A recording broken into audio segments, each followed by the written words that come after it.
Oh, Louis looked really not happy with his performance tonight. I think sometimes maybe because he's dropped off of that high from that previous performance and avenging that loss, maybe, you know, just a 4-rounder, just like a routine fight, maybe isn't what he wants, and maybe he's at that level in his career now where there are no journeyman fights. He's now into those 50-50 those title fights. Maybe that's more what it is. Do you know what though? I think there's also like a certain amount of pressure that comes with being such a prospect and having such a buzz around your name, right? So of course, like a lot of people are probably looking at him thinking like, what's Louis Petchell going to do next? And then when you have these 4-rounders against, you know, these durable guys like Phil Williams, I guess in a way, as you say, it can bring you a little bit down from that. It can probably be hard to look good against Phil as well. You know, Phil is from Swindon, just like Mark Neilson and Carl Neilson. He's a local lad. He trains in the gym that the guys own, and we know Phil quite well, and he's a tough lad, he's a durable lad. Nobody really gets him out of there, so it's a hard night's work for anybody, and you're right, it's hard to look good. It is, and also like not just that, but he's really awkward, you know. Anytime he was getting like up close and personal, you could see Phil was holding him, not letting him get his work off as well. So as you say, it's really hard to look good against guys like that. But listen, the future is so bright for Louis Petchell. I have high hopes for him. I love watching 100%. Louis box, you know. They do call him destruction for a reason. But next up tonight, we have Sonny McElligot in his professional debut here at York Hall. What a statement it is to have a debut at the home of British boxing. So stay tuned, guys, for Sonny McElligot. Over to Huss. Ladies and gentlemen, now it's time for our next bout of the evening, scheduled for 3-minute rounds in the super lightweight division. And now please welcome to the ring, Paul Scaife.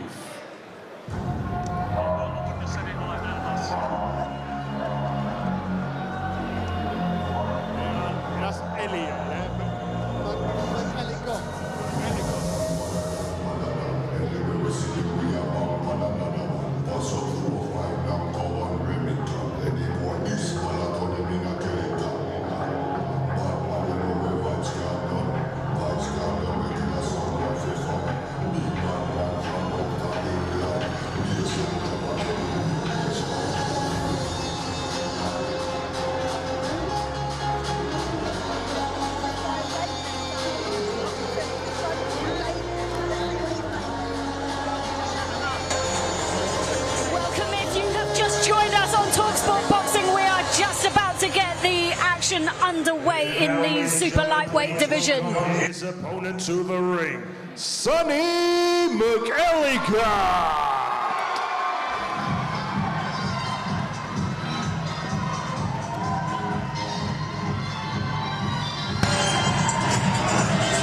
Sonny McElligot making his debut tonight at the York Hall. His last amateur fight was a Haringey Box Cup final in 2023. He's coming to the ring looking composed and confident.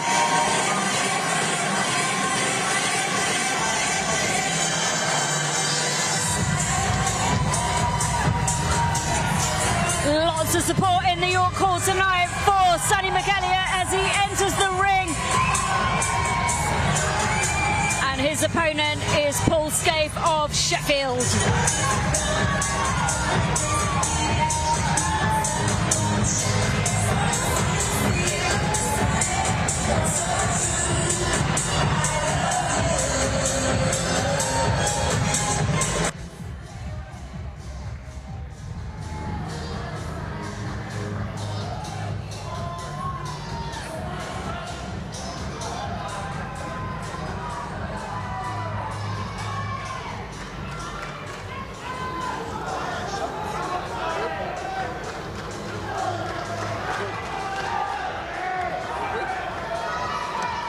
Ladies and gentlemen, this bout scheduled for 4 3-minute rounds in the super lightweight division. This bout is brought to you by Mark Neilson of Neilson Boxing in association with John Trethui of TM14 Promotions and their proud sponsors, Allegra and Gladius. This bout is sanctioned by the British Boxing Board of Control. Your area representative, Chaz Coakley, your timekeeper at the bell, Anne-Marie Randall, and your third man in charge of the action in the ring, referee Rocky Israel.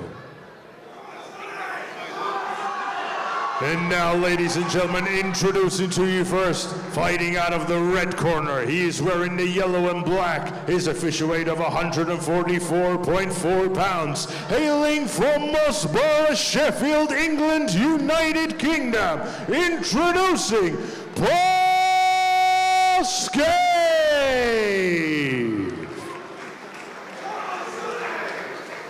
And his opponent across the ring, fighting out of the blue corner. He is wearing the blue and gold. His official weight of 143.5 pounds. And tonight, he is making his professional debut. Hailing from Norfolk, England, United Kingdom. Introducing Sonny McElligot.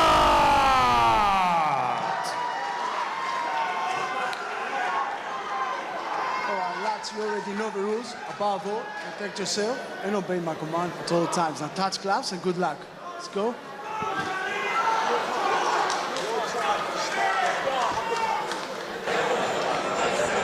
Well, welcome to you if you have just joined us. We are just about to get this super lightweight division fight underway. 4 3-minute rounds between Sonny McElligot and Sport Paul Scaife. Here we go. Both boxers from the orthodox stance. McElligot already asserted himself here. I see Sonny sporting the Chelsea badge. Hopefully he doesn't have their luck today after they lost to Sunderland 2-1. But yeah, hopefully he can. Yeah, hopefully he didn't watch the game. Or maybe he did and he's hungry. Yeah, exactly. He's ripped in some good shots so far in this opening round. He's got a good punch variety. He does. Goes for the body roll too. Yeah. He's got a lot of support in the York Hall tonight. We can hear them. He's got loud fans this evening. But again, nicely landed there. 3-punch combination. Seems like everything he throws with venom, Dan. Yes. And he needs to, because Scaife is very tough. This is his knack outing this year, so he's been busy. So yeah, it's a tough opponent or away fighter to make your debut again. So yeah, you definitely have to make sure you let him know. Yeah, Scaife looks like he's there no matter what. McElligot just is in there whipping some good shots, but Scaife is just covering up and whipping him down. And maybe trying to make him gas out before he starts applying pressure on him and seeing how he handles it. But he's putting his punches together well as McElligot. He's getting through the tight guard of Paul Scaife. But he's had some decent sparring leading up to this fight and others. He sparred with Campbell Hatton. He's trained with Jordan Gill. One of his other sparring partners with Tommy Petchell, who's also fighting this evening. But you can see that prep has done him well. He's looking really sharp this evening. Yeah, I just would like to see a little bit more lateral movement from Sonny. Besides that, his variety is brilliant. Just whipping shots. So far, so good. What do you think, Benz? Yeah, I think so far so good too. I mean, like you said earlier, good shot selection. He's going for the body well as well. He's mixing it. There's a variety of shots. It's not just head hunting. He's going head and body. But Scaife is so tough. I mean, he's just holding his hands up tight. And he's walking McElligot down. I think he wants to make him uncomfortable. Yeah. It is his debut. He wants him to know this is a tough man's game. All that skill you have means nothing here. Just coming down to the last 30 seconds of the first round of 4, and McElligot has made a decent start to the round. Sonny just rolled some shots and came back to the body very nicely. Just John has landed some decent body shots towards the end of this round. Hard to recover from those. Yes. A good first round from Sonny. Very good debut round for him. Hopefully he steps it up a bit more. But the thing about fighting these away fighters, they don't give you much. You know, they're very defensive. So when they're not throwing, it leaves less openings. So he's really going to have to vary the shots and create his own openings. Yeah, I agree with that. They don't give you much because they're trying to, you know, be defensively responsible so they can get out as much as they can. As you see on Scaife shorts, Road Warrior, and as you said, Dan, he's been up 9 times this year, so he wants to make sure he gets no cuts, no stoppages, so he's good to fight on next week or maybe the week after. So I think he's booked to fight next week as well. See, so Sonny's got to find his own openings and create his own chances to, you know, make this fight interesting and, you know, gain his own experience.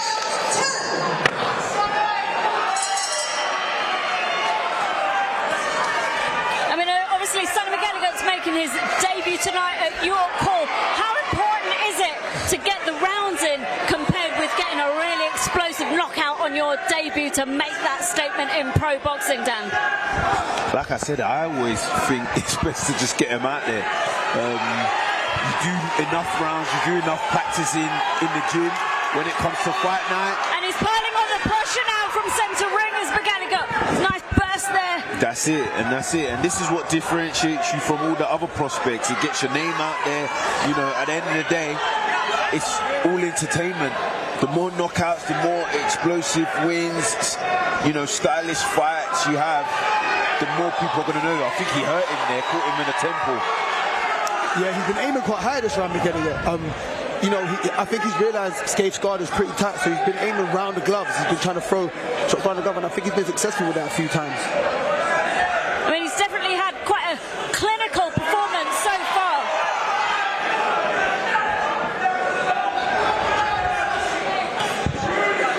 Love that double left hook there from Sonny. You can tell Scaife is starting to be affected by Sonny McElligot's punches. He's holding on to him and getting him in a headlock at any given opportunity.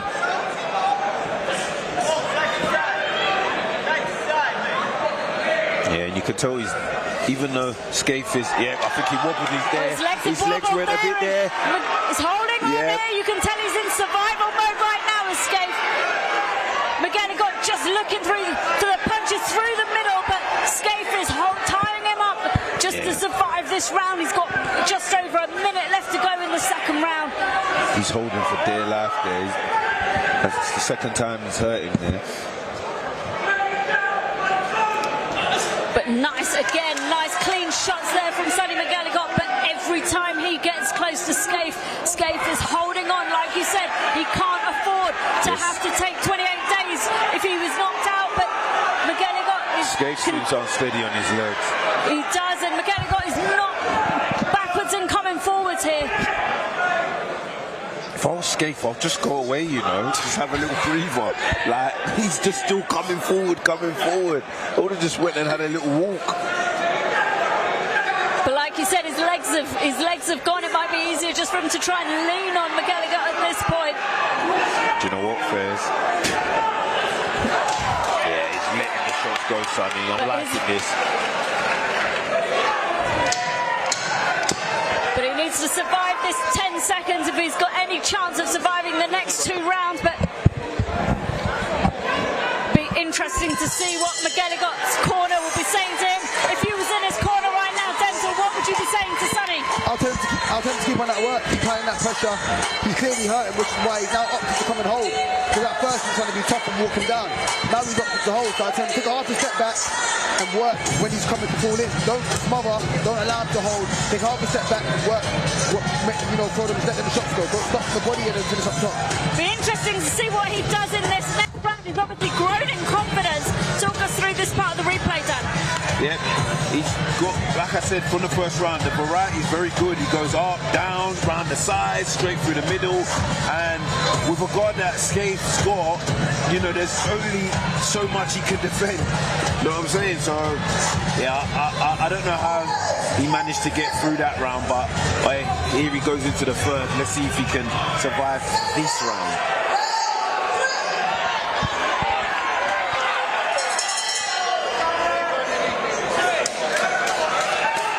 McElligot's come out with a confident start to this third of 4 rounds in the super lightweight division. He's come out snappy with his body shots and head shots. It might be that he's going for the knockout here, for the stoppage. The intention in the shots, you can tell he's come out this round to... Oh, there's a nasty cut on Scaife's head. Wow. Referee just stopping the action for now. Was that accidental or by a punch then? No, I think it was accidental headbutt.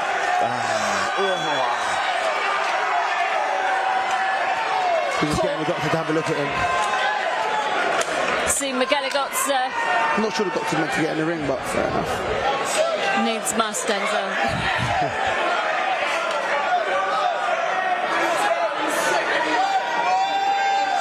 So what would that be? Would that go to points, or would that be a TKO, RTD, the type?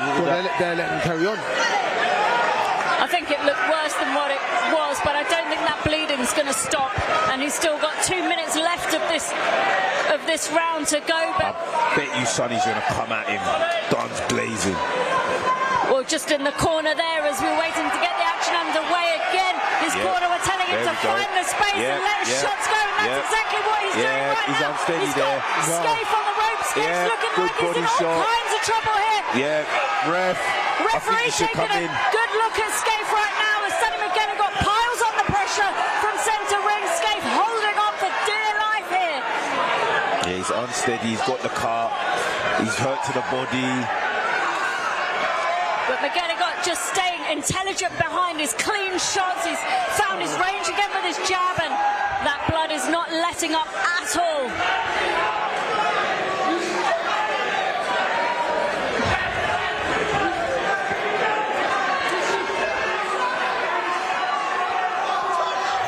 I think the action's speaking for itself. We've just got quiet at ringside, but McElligot's fans are going absolutely wild for him right now, but he looks composed. He still looks smart. He's not getting excited. He's picking his shots well, but absolutely covered in the blood of Paul Scaife, who no doubt is going to have some clean up to do in the corner for his corners.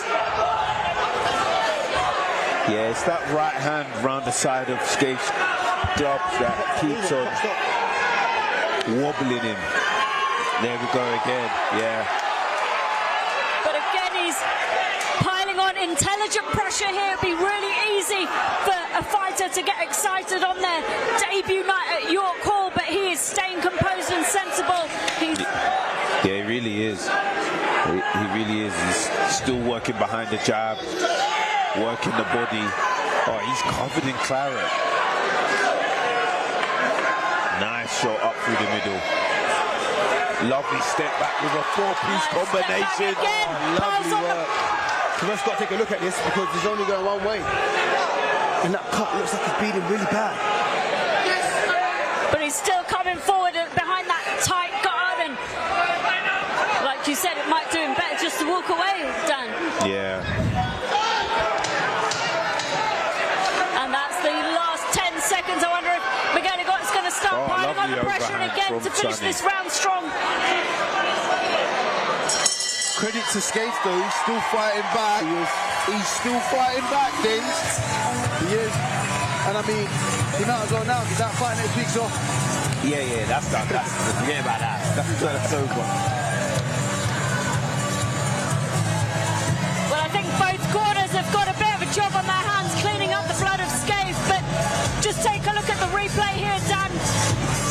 Yeah, you see that overhand that landed, wobbled him to his boots and took him straight back to the ropes. Yeah. Worked the body as well. That's one thing I like for Davidson. Even though he hurt him, he didn't go straight to the head. He went downstairs, then came upstairs. That's really good from someone who's having their first bout. You didn't know about that until your 10th then. So I mean, I only had about 10 amateur fights anyway. So. yeah, fairs. But yeah, no, it's very good work from McElligot. Like you said, he's going up and down. You know, he has got his man hurt a few times, and when Scaife was able to close up and cover the guard, McElligot opted to go round the guard, and he's found some good shots going around the guard. But again, starts off the final round really strong, McElligot.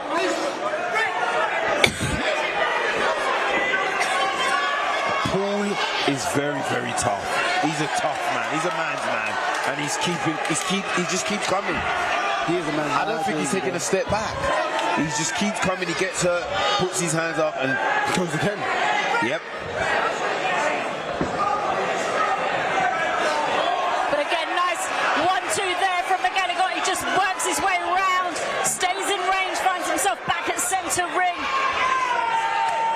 Lovely double left hook. And again.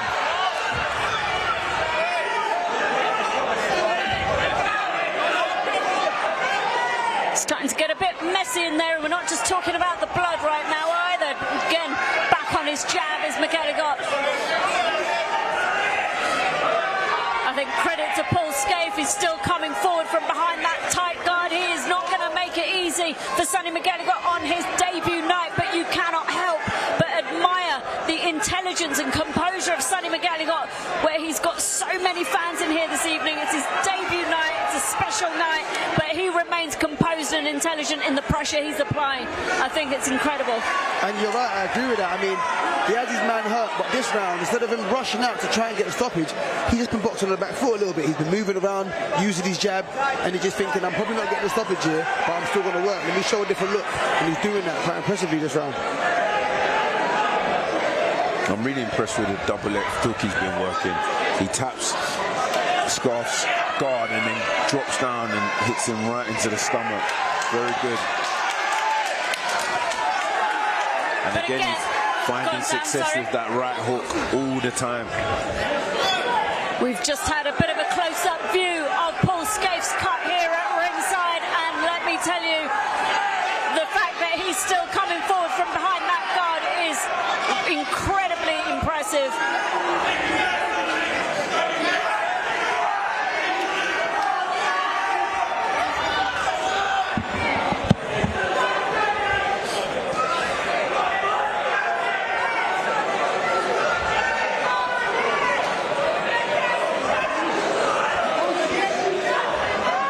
Scaife is still throwing shots. Still throwing shots, he ain't come back. Letting these shots go up through the middle. They're both trading shots on the inside. Lovely four-piece from Sonny. 10-second cracker for the final round in this super lightweight contest. And it has been a bit of a bloodbath. Yeah, I don't think I've seen the bloodier four-rounder.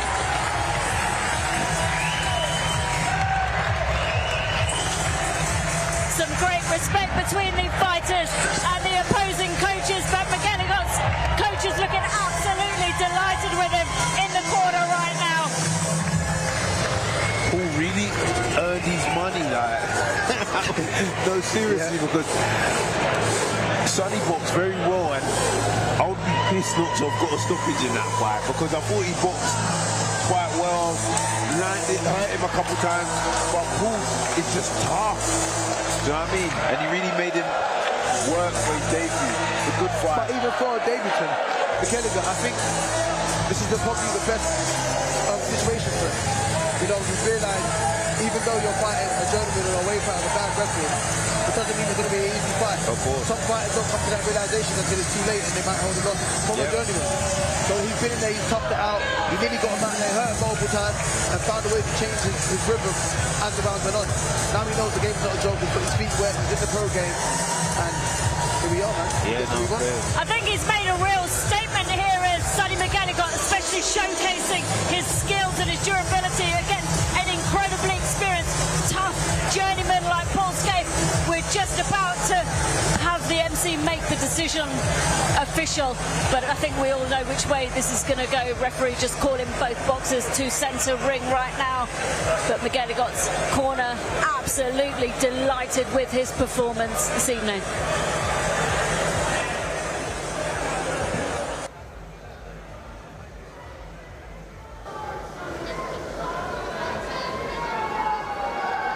Ladies and gentlemen, after 4 rounds of boxing, we go to the referee scorecard. The ringside referee scores the bout 40-36. And your winner, Sonny McElligot! Well, there was absolutely no surprises with that decision and that score of 40-36 to Sonny McElligot on his debut at York Hall this evening with Mark Neilson. Neilson Boxing wins in association with TM14 Promotions.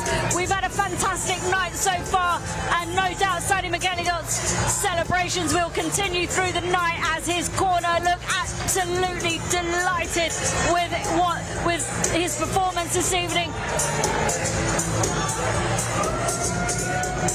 he has most certainly made a statement in the professional boxing ranks this evening.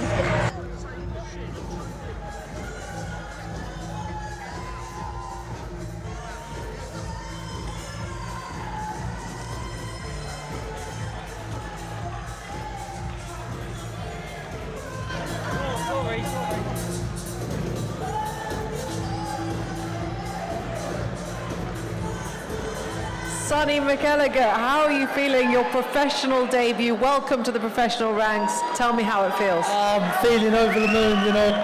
Honestly, I've trained so long for this, and I just want to thank everyone that's come out here today. There's a big crowd, and most importantly, I want to thank my dad. You know, he's been my #1 supporter since day one, and I want to thank Boxcross UK, because they've just been phenomenal, honestly. Do you know what? With so much support in the building, it's actually hard to make out what you're saying. But if you could summarize for me what it felt like when you're walking through that runway. Oh, I felt the top of the world, you know. I was a bit nervous in the changing room, and then once I come out here, everyone just lifted that nerves off me, and I just felt brilliant. Honestly, it's been amazing. Gosh, it must mean such a great deal to you to have so many people in the building tonight shouting your name while you're in there through the ropes. Yeah, you know, it's what you need in this sport, and honestly, I can't even get the words out. It's just that amazing right now. No, it's incredible to see. Let's talk a little bit about the fight. Obviously, your opponent, Paul Scaife, he's a really tough, durable guy. He suffered the head clash in the second round. Did that impact your performance at all? What were some of the thoughts going through your mind? Oh, you know, honestly, when he kept coming at me with the cut, I thought, this is one tough guy, do you know that? But I got the job done, and that's what it was all about. I just wanted to box, and I enjoyed myself, and I had some fun. Do you know what? That's the main thing, and you got the win, you got the 4 rounds, and welcome to the professional ranks. What can we expect to see from you next? As many fights as I can, really.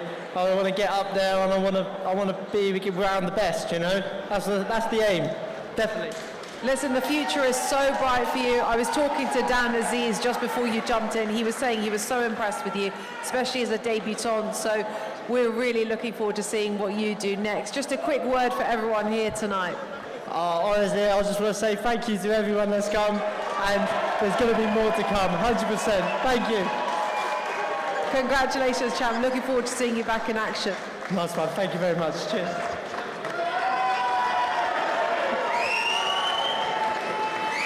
Dan, do you know what?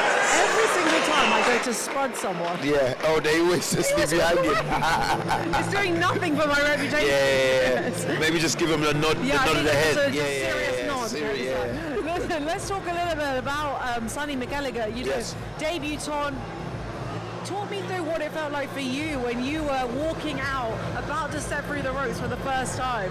Do you know what? It's a mixture of excitement, mixture of pressure, mixture of this is new. Do you know what I mean? There's so many emotions that you just got to boil it all down and make sure you still go out there, put on a good performance, and get the job done. So yeah, I can only imagine what he's feeling.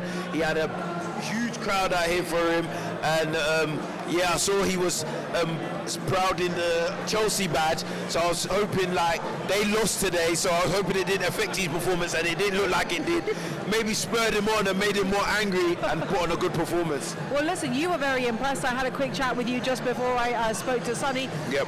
You said that you were really impressed with his performance, but particularly the fact that he's a debutant. You thought that he put on a really dominant display. Yep. And his opponent, Paul Scaife, very tough guy. Yeah, no, I was really impressed with, you know, the fact that he was working the body so early on. When he had Paul hurt, he didn't rush, he still worked behind the jab, his variation. I was like, oh, are you sure he's a debutant? But I was really impressed, and so far that's been the fighter of the night for me. Yes, so yeah. looking forward to seeing him again. It's always a joy when you see a technical boxer, and especially being able to display all of that in their debut fight. So yeah, really excited to see what Sonny McElligot does next. But next up we have another debut fighter, James Gardner, in for a 4-rounder, and we're looking forward to seeing the display that he puts on. Don't go anywhere. Ladies and gentlemen, now it's time for our next bout of the evening, scheduled for 3-minute rounds in the welterweight division. And now please welcome to the ring, Stefan Vincent.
And now, ladies and gentlemen, please welcome his opponent to the ring, James Gardner.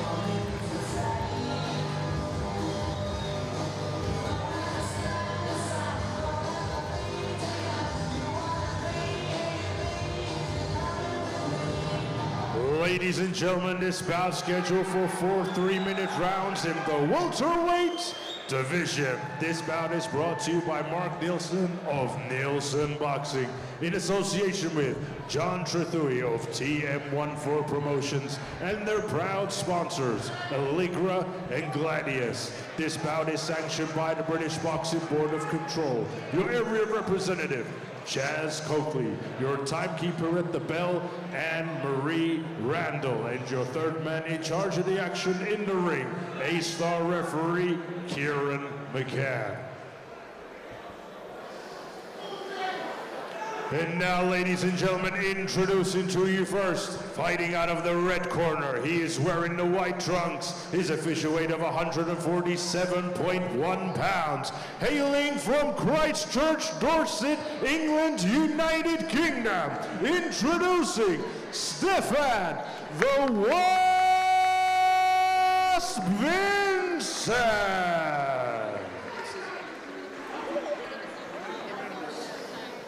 And his opponent across the ring, fighting out of the blue corner. He is wearing the black and gold.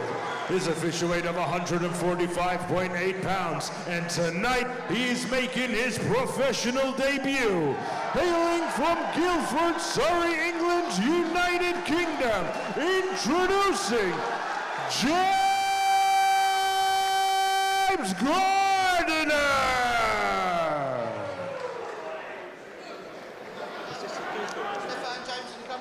Right, lads, listen up. You both know the rules. You will obey my commands at all times. When I tell you to break, break clean. Take a step back, throw no punches. All right, lads, mind your heads in close. And most importantly, protect yourself at all times. Shake hands.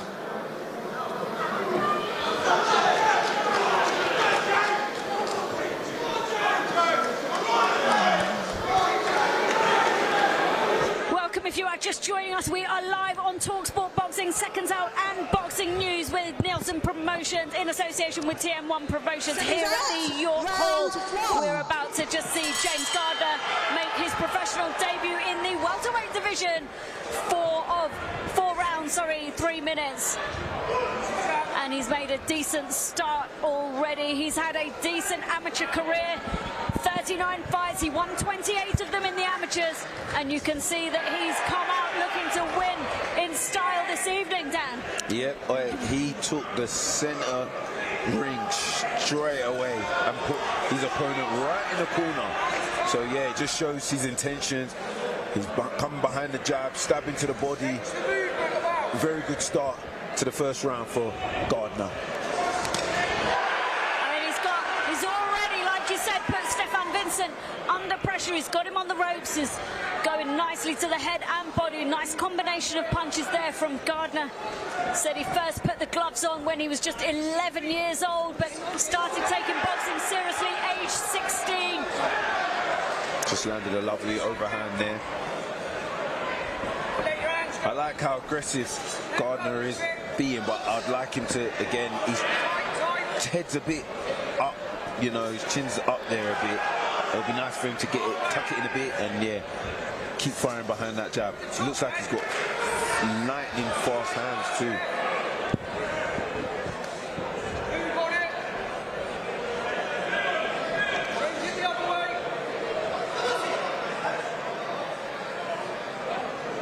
Like you said, he's come out fast. I wonder whether he's just going to settle down as the rounds go on, or whether he's going to be able to maintain this pace. But you know, so far he looks pretty comfortable in there as we approach the halfway mark of the first round. But nice clean overhand right there in the corner. Yeah, but I like how even when the Wasp is trying to hold him, he's still throwing shots, which is very good. The Wasp, I like that. That's what it says on his shorts, the Wasp. That's his alias. Be interesting to see how much of a sting he's got in his punches, but right now he's not really been able to throw that much without Gardner just counter-punching him and peppering him with that jab as he comes over with the right hand, just as he's done there. I like that. Sting, Wasp. Was that intentional? I'm assuming so, Dan. Yes, Gardner's really letting his hands go. Been very positive in this round and aggressive. Could say overly aggressive, but it's working.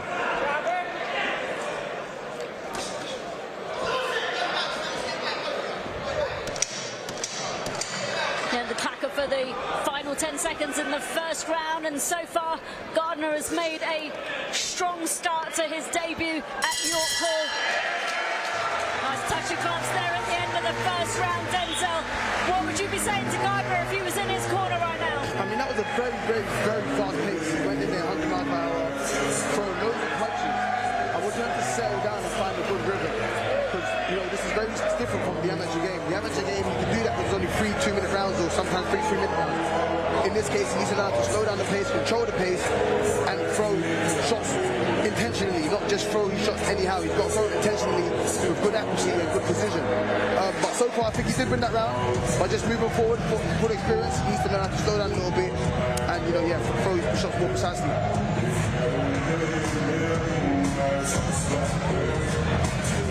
Yeah, I second what Denzel just said. You know, he might just want to place his shots and be a bit more meaningful with what he's throwing. At the moment, he's letting them go, they're landing, but maybe just be a bit more intentional in where he's landing them, how he's throwing them, and he might get a bit more success. And even the way he is throwing, like you said, someone landing, but with minimum power because of the way he's throwing them. I mean, this second round has started by Gardner pretty much beating Vincent in his own corner, so I'm not sure he's going to be backwards and coming forwards in this round, but you know, out of the 39 contests that he had, 33 of them in the amateurs were senior contests, so he would have been boxing 3-3s, so it'll be interesting to see him maintain this pace for 4 rounds. Yeah, I like the fact that, you know, he's taken, you know, the center of the ring, and he's imposing his will on the fighter. That's very good. It's a good mindset, especially as a debutant as well. It just goes to show what he's trying to do and his intention. So yeah.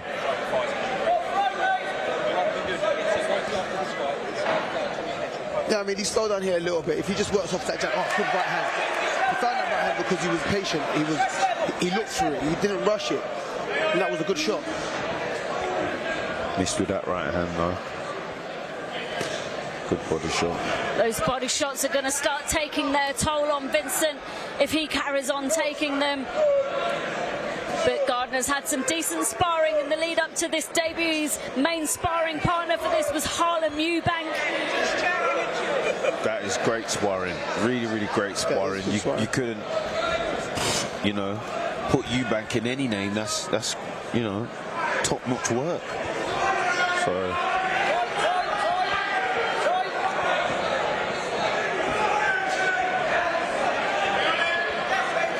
Vincent looking like he just wants to tie Gardner up in there, but like you said, Gardner's able to kind of push and punch his way out of a clinch quite easily.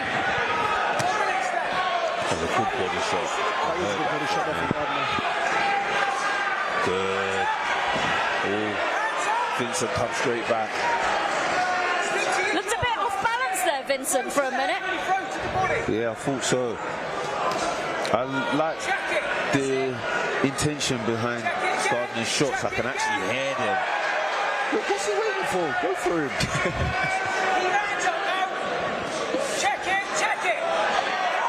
Yeah, the volume of shots are really telling now.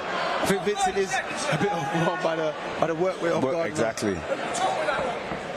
And I like the way he's switching to the body now as well. He settled a lot more in the second round. Yeah. It's the last 10 seconds of the second round of 4 rounds in this welterweight division between James Gardner of New Era Boxing Club and Stefan Vincent of the House of Pain. Vincent looking quite pleased with himself there, but I think Gardner had the better work. What do you think, Dan? No, definitely. Like Enzo said, he was a bit more intentional, settled down a bit more, and at the same time, the volume of shots, I don't think Vincent could really cope with it. At the end of that round, you saw Vincent switch to southpaw to try and slow it down. You know, a little cheeky old school trick there, you know, to try and just slow down the pace. Gardner's just, the pace is quite high, and it'll be good if you can carry it on for the next few rounds.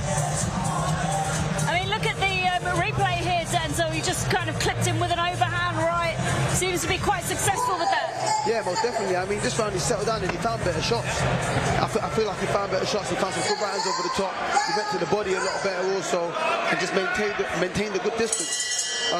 Vincent wasn't, you know, interested in going forward or looking to try and capitalize on anything he may or not have seen, but he's just backing up. And like I said earlier, I think he is overwhelmed by the pressure of Gardner. But Gardner's just again landed a flurry of punches there. Vincent seems to be taking them.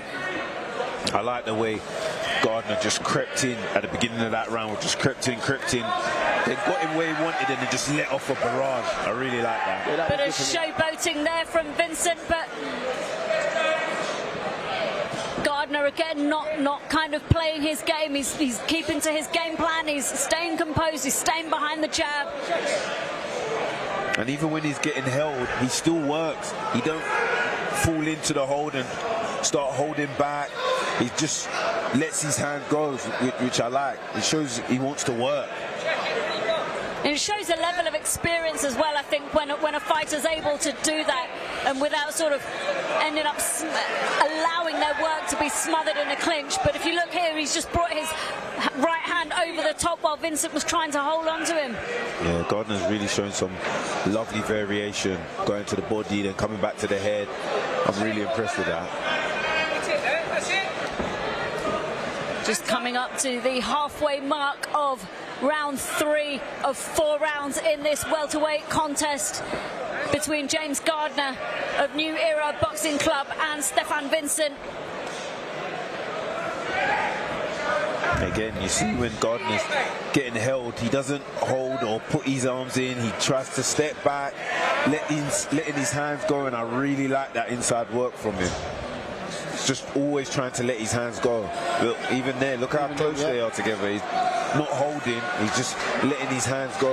You're right, I don't think he's held once this fight. Yeah, look, it was very good inside work from Gardner.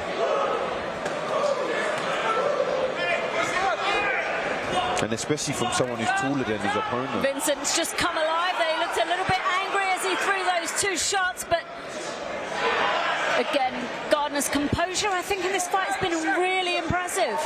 It has. I mean, I think the first one was that bit of excitement, it being his debut, and you know he's ready to go. But now he's settled down. He's been excellent.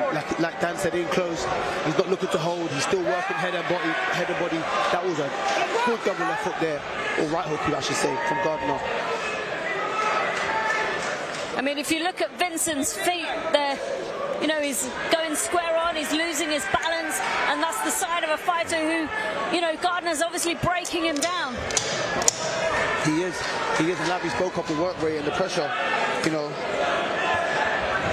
it's taking a toll on Vincent. He is feeling the pace.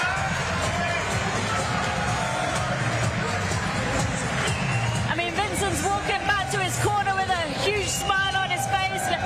You know, Gardner's work was incredibly impressive there. I think he stayed composed, he was clean with his shots.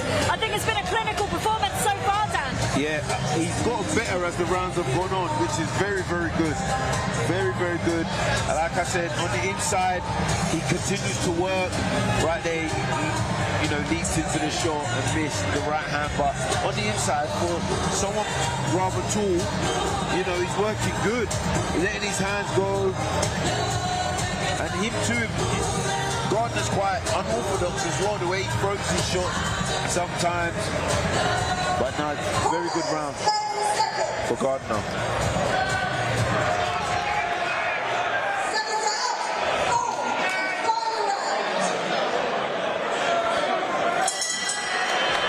Just coming into the fourth round of this welterweight contest, the final round of James Gardner's debut here at the York Hall with Neilson Boxing and TM14 Promotions.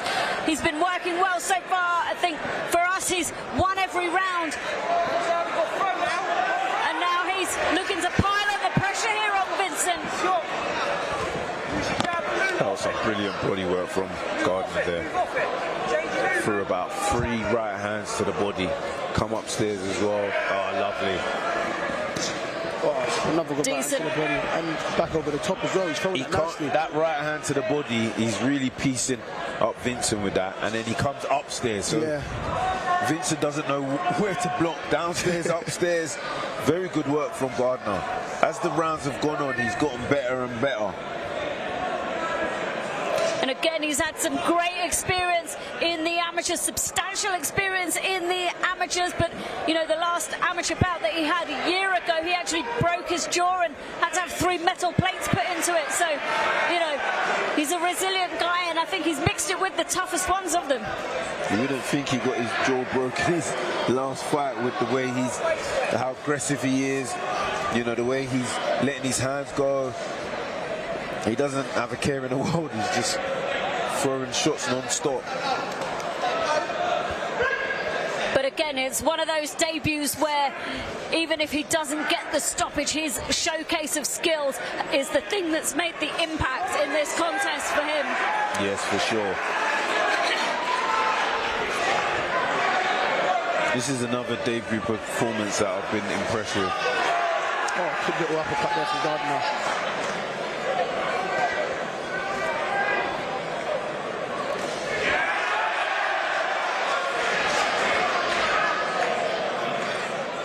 Vincent just playing to the crowd there a bit, but Gardner is laser focused in his pursuit of his win tonight.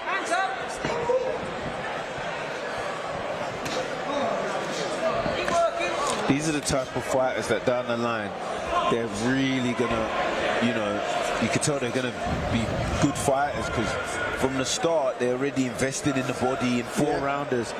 And when you got that mindset of breaking your opponent, not by just knocking them out and landing big shots, but you're thinking of breaking down your opponent. You know the saying, chop the tree and, you know, is it chop the tree and then something will fall? I do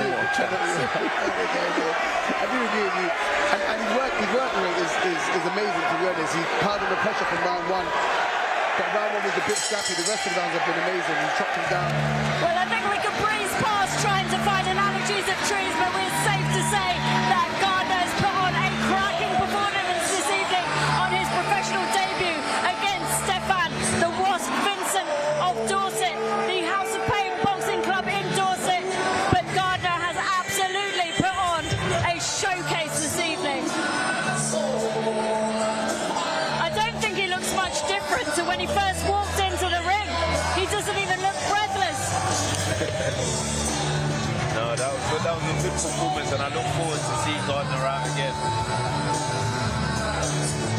I mean, we can see the repertoire of punches he's got on the replay here. He's, like you said, he comes up through the middle, over the top, to the head, to the body. Vincent just didn't know what he was dealing with. After 4 rounds of boxing, we go to the out 40-36, and your winner, James Gardner.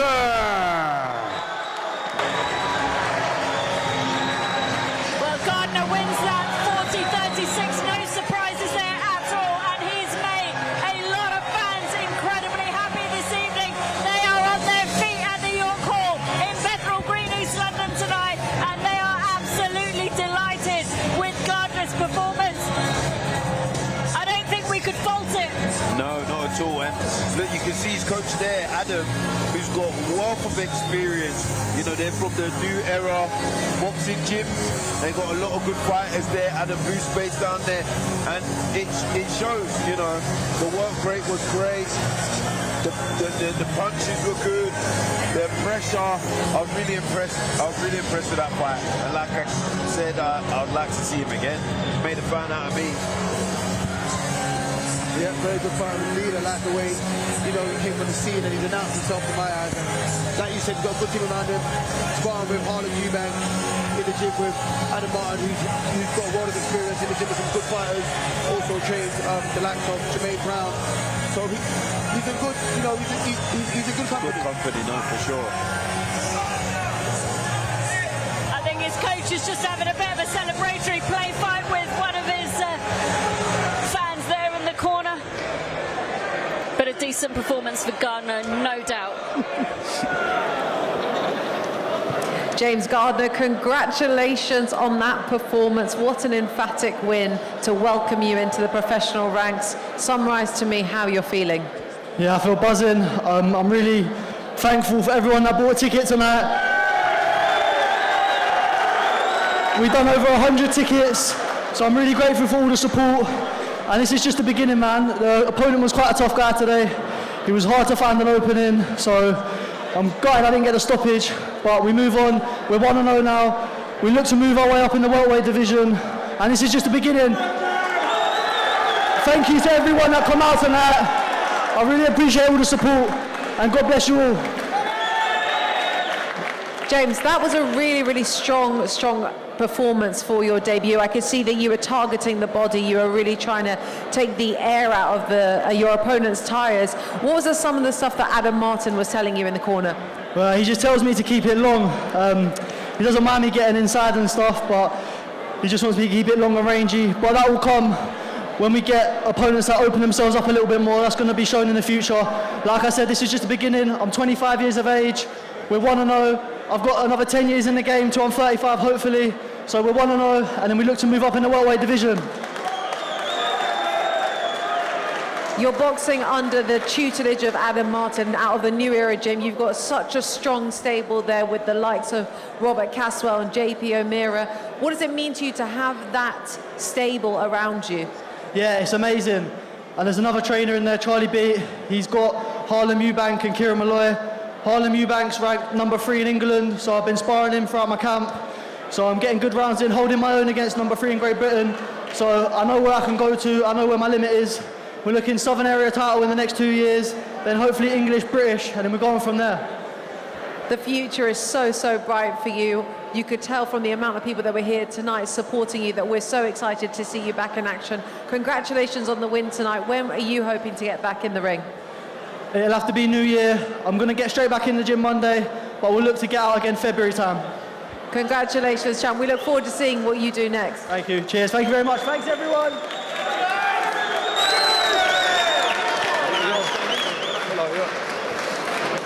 Tom Welland, welcome. We're so grateful to have you here with us tonight. How are you doing? Yeah, all good. I'm hoping to be back out in December, but it's nice. It's my first show back, so it's nice to be back anyway. I hated boxing for a while, but coming back now makes me want to fight again. Yeah, I can imagine. Well, listen, the atmosphere is buzzing tonight. You know, we've got a lot of, you know, young, hungry prospects such as yourself in the building. So it's really great to have you guys here. What did you make of that fight that was just on? Listen, that fight there is a typical, like, journeyman type prospect. You can see he wanted to fight that guy, and he was walking him down, and he was awkward. Like, so you got to look at him and think, yeah, long arms, bit of a switcher, like awkward guy. But listen, he got the job done. He got out. He moves on.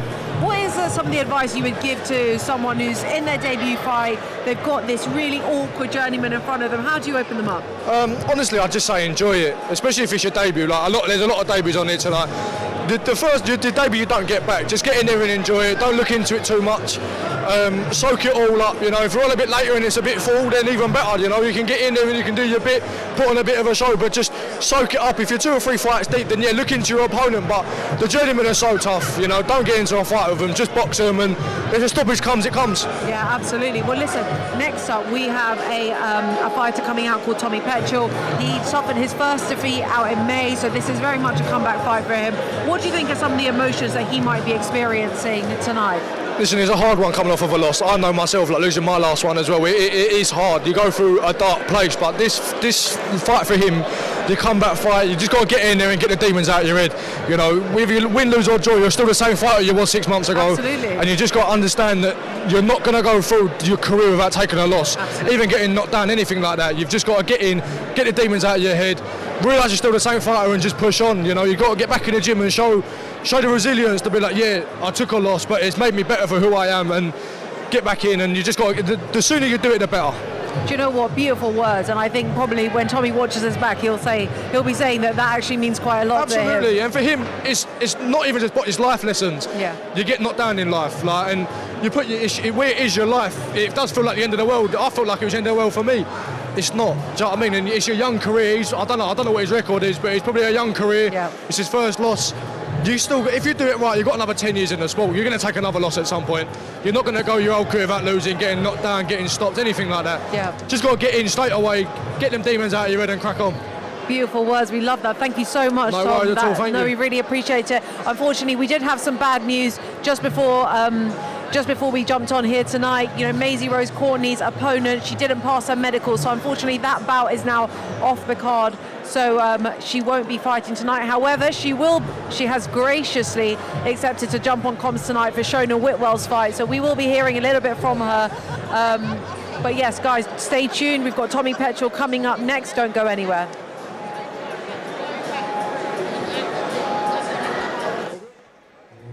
Gentlemen, now it's time for our next bout of the evening, scheduled 6 3-minute rounds in the welterweight division. And now please welcome to the ring, Naheem Ali.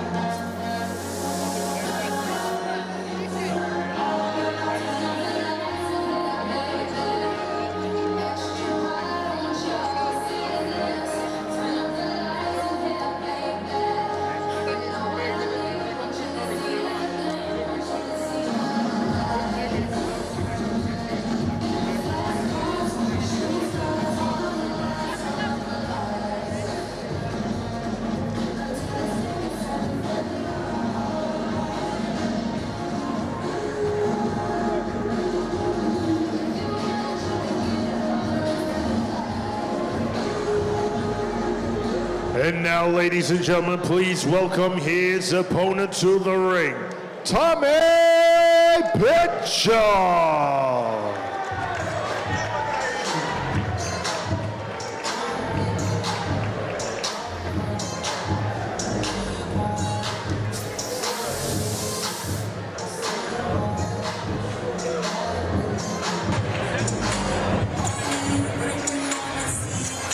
Petchell just making his way to the ring. Again, looking incredibly confident. Steps through the ropes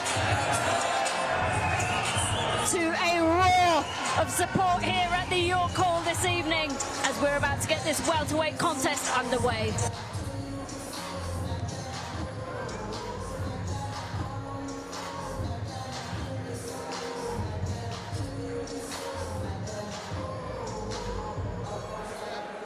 Ladies and gentlemen, this bout is scheduled for 6 3-minute rounds in the welterweight division. This bout is brought to you by Mark Neilson of Neilson Boxing in association with John Trethui of TM14 Promotions and their proud sponsors, Allegra and Gladius. This bout is sanctioned by the British Boxing Board of Control. Your area representative, Chaz Coakley, your timekeeper at the bell, and Marie Randall, and your third man in charge of the action in the ring, referee Sean McAvoy. And now, ladies and gentlemen, introducing to you first, fighting out of the red corner, he is wearing the black trunks, his official weight of 154.1 pounds, hailing from Blackburn, England, United Kingdom, introducing Neilson Ali!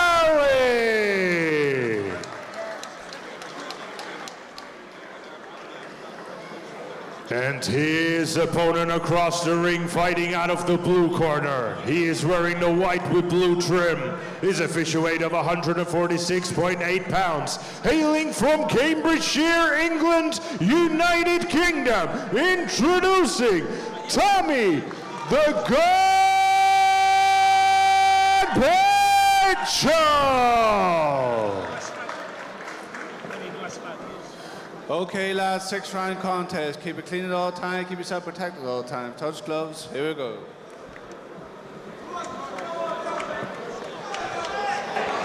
Well, this is a 6 3-minute round contest between Tommy Petchell of Norwich and Neilson Ali of Blackburn. The 22-year-old Petchell comes to the ring with a vast amount of experience in the amateurs. Started Muay Thai age 6 and switched to boxing.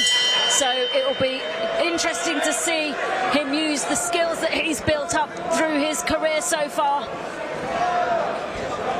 Yes, Tommy, I think his last outing he lost to the very experienced Fons Alexander. Des, you know about Fons? He's had over 150 bouts. Yeah, I know about Fons. He's been around a long time. Long time, yeah. Long so time. Hopefully that did dishearten him, you know, and he can make the wrongs right today. So it'll be interesting to see how he bounces back from that. Yeah, I guess today he'll be in a point to prove. So I'm looking forward to seeing what he's picked up and what he's learned, you know, on his journey. And between now and that loss, I mean, some people take a loss and they're out for a lot longer than he has been. So he's straight back in there, and it's good to see a young fighter with that mindset, and not taking a loss and disappearing, coming straight back out there and trying to get another win under their belt so they can move on with their career. For sure. I mean, Neilson Ali is coming to the ring. He's also incredibly experienced. He's had over 100 fights in the professional ranks. He's boxed Charlie Hamilton and Stefan Vincent, who we've seen this evening. But Tommy Petchell seems to have made a decent start to the round behind his jab. Yeah, like you mentioned, Naheem, he's also another person with a wealth of experience, over 150 bouts. And to come back from a lost defeat, Tommy, you know, to fight another experienced away fighter, it just goes to show the type of boxer that he is. And he started the round quite well, very positive, off the jab.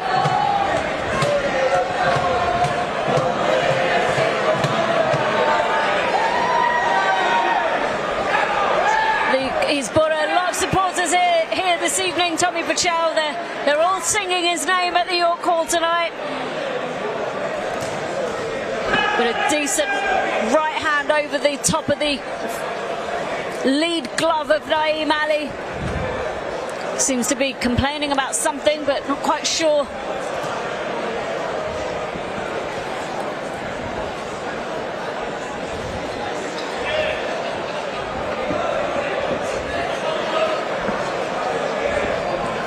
But again, Petchell just inching forward behind a high guard, and Ali just switching stance periodically, but Tommy Petchell seems to be able to get him off balance when he does that, which is the mark of somebody incredibly experienced. Yeah, when Tommy just does everything behind that jab, whether it's touching, stabbing, he seems to be more effective. When he kind of rushes in, that's when he's been caught a couple of times with silly little shots from Naeem. But when he's from behind the jab, he's quite successful. Nice right hand to end the round with there from Ali, but for me, Denzel, I think that was a Tommy Petchell round. Yeah, 100%. I mean, coming back, you know, off a lot. First round's always going to be a bit haunting. So I think he controlled it quite well. He was nice and settled, worked very well off the jab, and put shots together when he needed to. And like Dan said, I agree with Dan said, when he feeds it with a lead hand, he has more success. When he just rushes in, looking for random shots, so to say, he doesn't look as good. So we need to stay behind that jab and keep using that lead hand to set up other shots. Yeah, I think we can agree with that, Dan. Yep. I can already see down the stretch, if it goes there, Ali's going to be very awkward. You know, he seems like the type that hands down and try and make things, you know, just slow down and go at his kind of pace. So yeah, it'll be interesting to see how Tommy Gunn deals with that.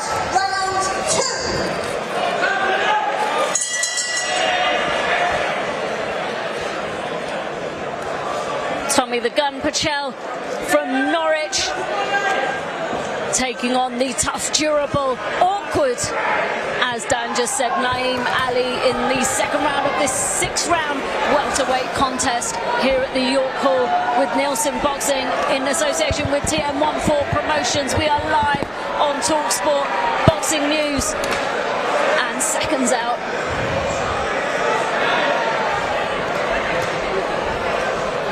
That was a good double left hand there from Petchell. Head and body.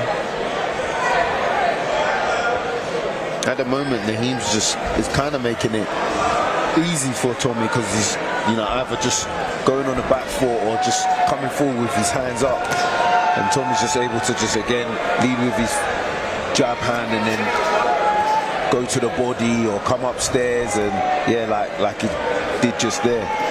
And he sort of just keeps circling the same way. Yeah. Keeps circling around the same way, so it's making it easy for Petchell to stick the jab out and then, you know, come with that right hook over the top every time. He's done about 3 times in this round already. Yeah.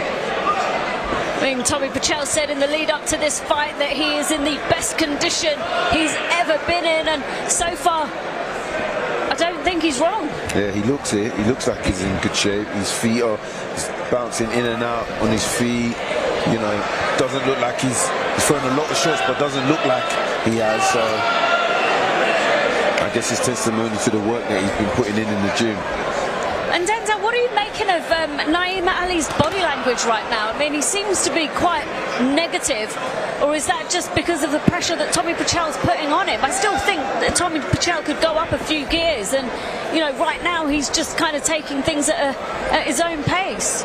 Yeah, I mean, he seems happy to just, you know, cover up and go on the back foot and keep circling around the same way. But like you said, Petchell's got another gear to him. Right now, he still looks fresh. You know, he's letting his hands go and he's having some good shots. This is the first time in the fight where Ali's actually been in the front foot and tried to be a little bit positive. Maybe he was waiting for an opening. Maybe he was waiting to see if the pace of Petchell slows down or not, or if he switches. But now he seems to find out what he thinks he's looking for. We see if he picks it up, Ali.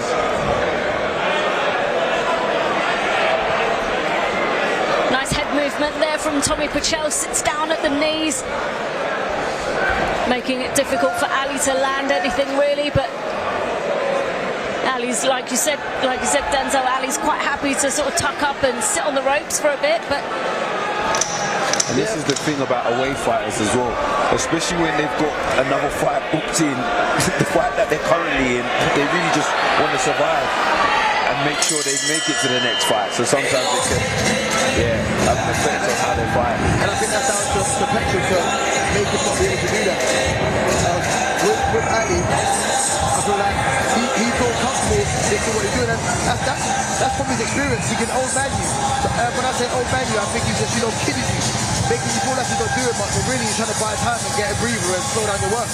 Petchell needs to ignore that and keep working.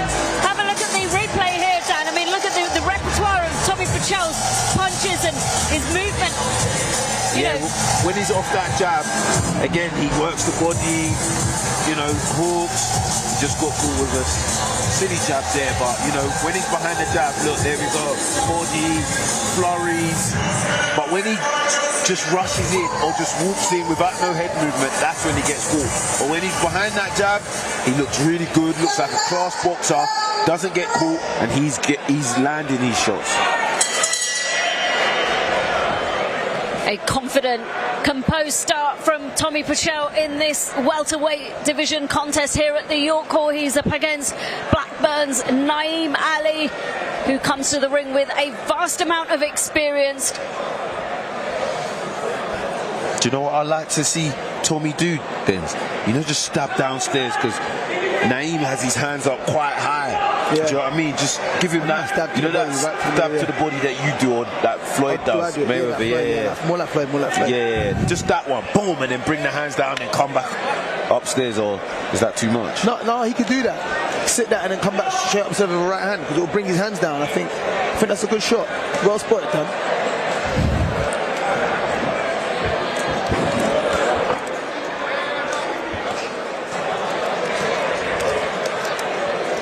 Yeah, Tommy just seems very relaxed and in his, you know, like he's in his own bubble, and it's good. It's relaxed, doesn't look like he's burning. Oh, lovely miss there, and that's part of the relaxation. You know, he can see the shots better. And he's working at his pace. This fight is being dictated by Tommy Petchell's pace, and that is something that comes with experience, and to be able to do that and take control of a fight so early on and so quickly. Sometimes people think that taking control of a fight is actually being the more aggressive, hard-hitting fighter, but actually control of a fight comes from your intelligence as well. Yes. Most definitely, and for him to be able to control the fight, you know, the way he is, coming off a loss. He just did the stab. He just did the stab. He might have heard you, Dan. Yeah. He might have to go into the corner. What do you reckon? He must have heard you, Dan. But a nice, clean right hand down the pipe for Petchell. Ali's feet just getting a bit messy there. But lands three decent shots there from Ali. Nah, he actually missed. That was quite good covers from Tommy, but again, it was good barrage of shots. But good covers for Tommy. And again, it's because Tommy's in his, you know, it's at his pace. He's moving when he wants to move. He's punching when he wants to punch. And it's good. But yeah, he just needs to get back to that jab.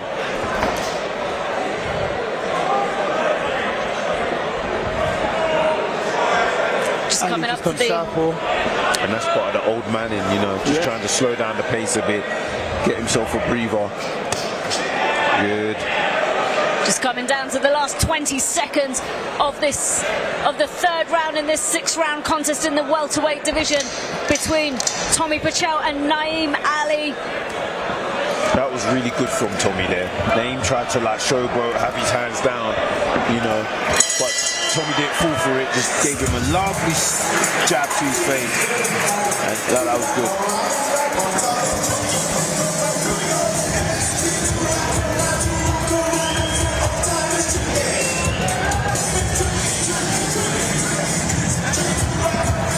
Let's have a look at this replay, lads.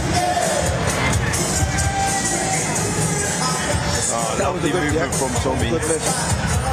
It's usually the person that makes you miss that jab, okay. I think Ali knew what he done was a bit mad, so he thought, you know what, fair enough.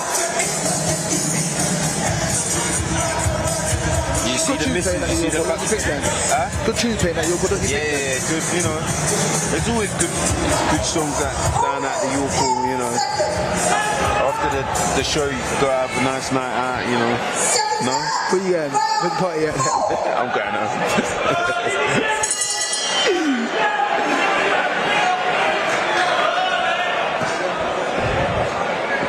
Round 4 of this 6-round contest in the welterweight division. Tommy Gunn made a dominant start to this contest. Won every round so far for me, I think, quite convincingly. Yep. Ali just did a bit of a Ali shuffle, I guess. Yeah, shuffled himself into southpaw.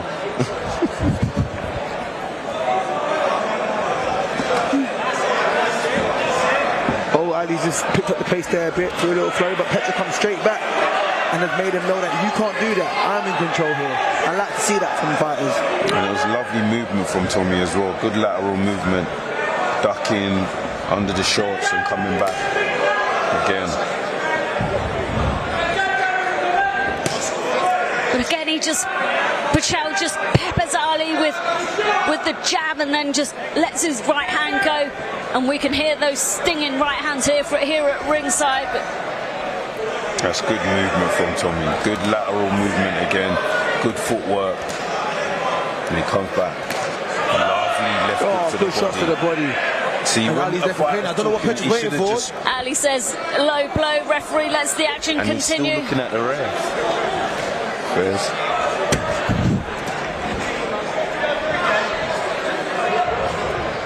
That's how relaxed Tommy is. He's letting Naeem talk and you know, that's how relaxed he is. You know when you're, you know, on it, you just you don't even. The ref has to physically pull you back. Exactly. But you can tell just by looking at his face, he's quite close to us at ringside right now. He is so laser focused on what he has to do that you almost feel like everything around him is just probably white noise to him right now. He's just so completely focused on the job at hand. Just coming down to the final minute in round 4 of this 6-round contest. Tommy Petchell has made an incredible start so far to this fight with a decent combination of punches. He's able to put them together well. He's got Naeem Ali in the corner, just backs off, gets back to centre ring and behind his straight shots again. Ali stalks forward, but I can't help but worry about what he's going to walk into if he keeps doing that with his hands low. Yeah, it's just a bit of kidology. You know, he's been hit with a few shots and just trying to show Tommy that, nah, you're not hitting me, I'm fine, I'm still here. Lovely barrage from Tommy. Oh, good right hand there to the body from Petchell. And then nice little stab on the dance shots. It's my shot now. Yeah. Last 10 seconds of round 4 in this 6-round contest. Petchell again just remains so composed.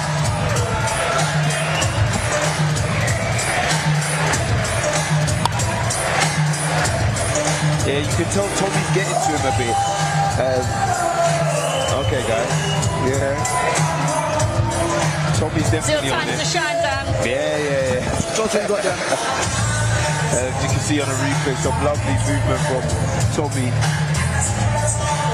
Body shot, good variation. Today I'm really pleased with the amount of body work that all the fighters are doing, whilst my 2 co-hosts are just bubbling to the music. They're fine though, I'll join in. You got a good voice, that's what I sing. You got a good voice, Dan, don't you? I've heard you sing in the gym.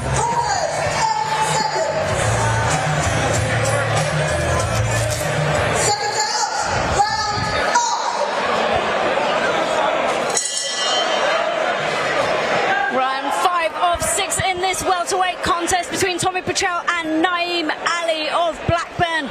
Petchell has made a dominant start to this fight. We're in the penultimate round, but he has been dominant throughout this contest and worked clinically to break Ali down.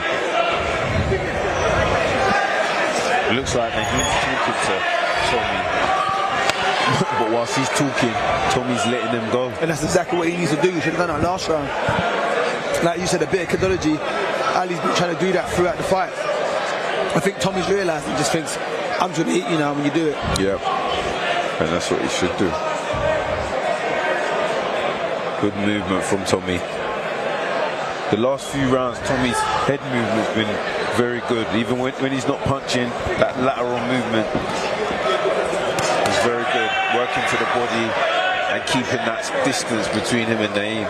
Good work from Tommy as the rounds have gone on. Just a bit of pressure on Ali there against the ropes from Tommy Petchell. But it's interesting what you just said there, Dan, that it's not always about what you do when you're punching. Yep. It's about what you do when you're not punching that also absolutely makes a fight. And obviously you two would know that better than anybody. No, definitely. You know, that head movement, even though he's not throwing, is still keeping your opponent occupied, you know, because off that head movement you can throw a shot, with that head movement, your opponent's not going to throw as many shots. Good, lovely movement from Naeem. Speaking of head movement. He loved it himself. Yeah. You heard that Ric Flair. Yeah.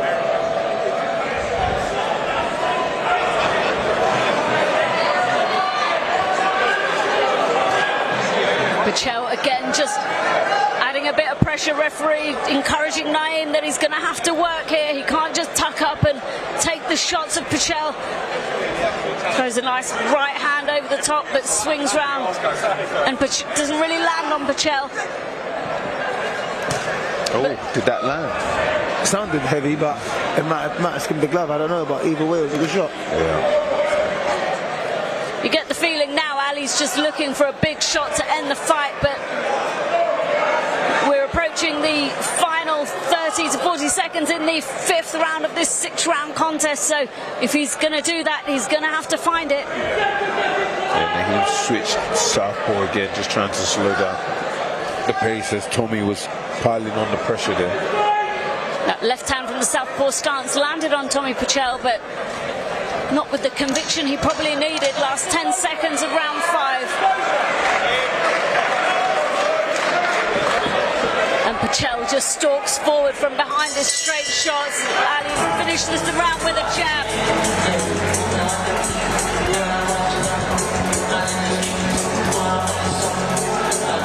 If you were in Petchell's corner right now, Dan, what would you be telling him? I would tell him to just keep staying behind that jab. He's working the body well. Don't fall for Naeem's games or kidology or mind, tricks. Just keep doing what you're doing. And it's working. He's won every round in my eyes. Just keep doing the same thing. Well, like you said, the game plan's working, so it's not broken. Let's not fix anything. A decent 5 rounds he's got under his belt this evening. 6-1 coming up, final round in this welterweight contest. And to be fair to Naeem, he's a tough guy. He knows how to cover up well, even when he's on the ropes and Tommy's throwing these shots. Ali is covering up rather well and it's not landing as clean.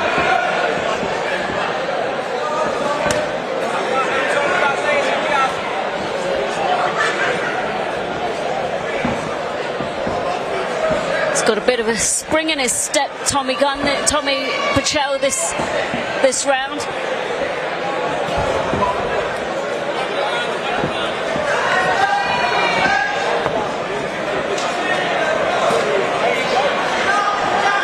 Lovely movement again from Naeem. That's him being awkward. Hands down and just head movement.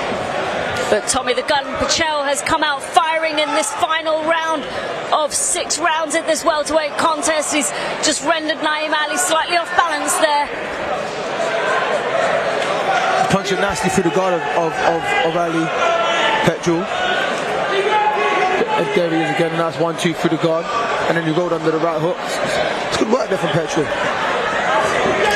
Oh, lovely. Nice clean right hand on the chin of Ali, and he's got him on the ropes again. When he's in front of Naeem, it would be nice to see Tommy just maybe switch angle and go off to the side, and because he just stands right in front of him. Naeem just has his hands up, and there's not really much there for him. So it'd be nice for him to maybe just switch to the sides and let his shots go from there. Decent few shots there from Naeem in this round, but not enough to deter Petchell from coming forward behind his jab. And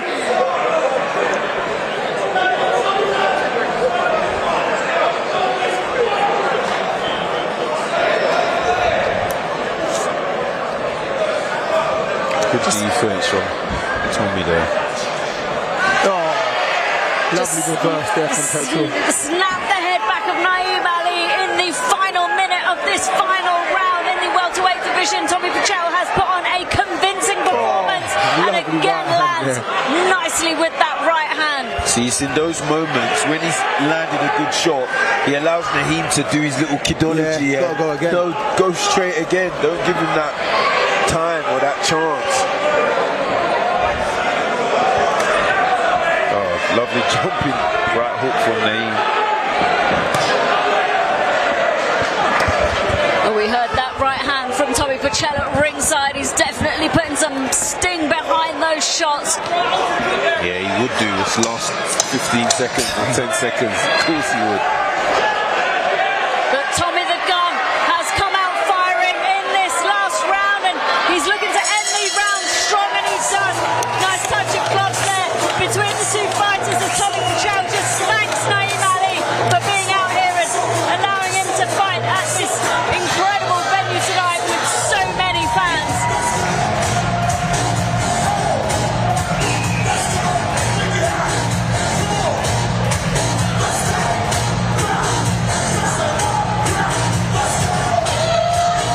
Right there.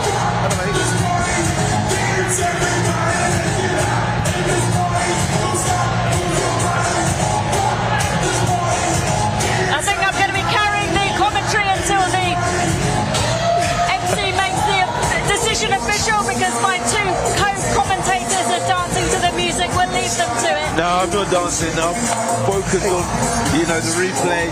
Naeem, lovely right hand there. I wish we had a camera on Denzel right now. He's doing well, moving well, but the focus is on Tommy Petchell. Of course, he's made a fantastic... He's had a fantastic performance this evening against Blackburn's Naeem Ali. We're just waiting for the MC to make the decision official.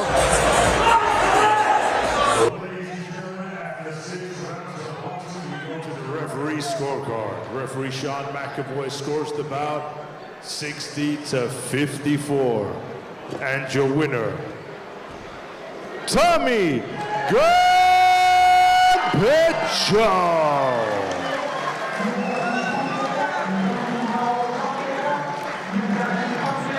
Well, this has been a fantastic night of boxing with some of the best prospects in British boxing this evening. We are absolutely delighted with what we've seen this evening. Unfortunately, we have to give the news to you that Maisie Rose Courtney, who was supposed to be headlining the show this evening, her bout has unfortunately been cancelled. But she will be joining us at the commentary table later on when Shona Whitwell takes on Alicia Lewis in the super featherweight division. We will be hearing from Courtney in a little while.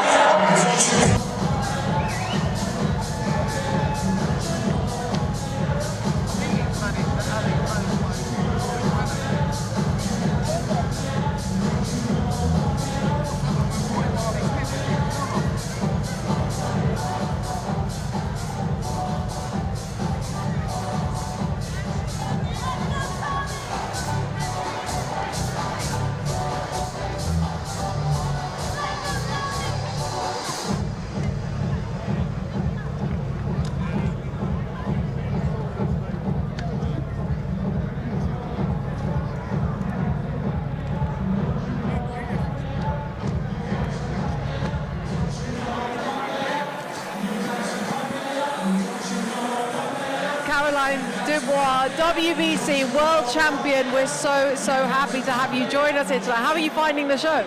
Oh, it's been amazing. I've come down to support Christian Fetti and watch Shona Whitwell, and so far I've been enjoying it. There's been some good fights on, and this is grassroots boxing, so it's always great to come down and support.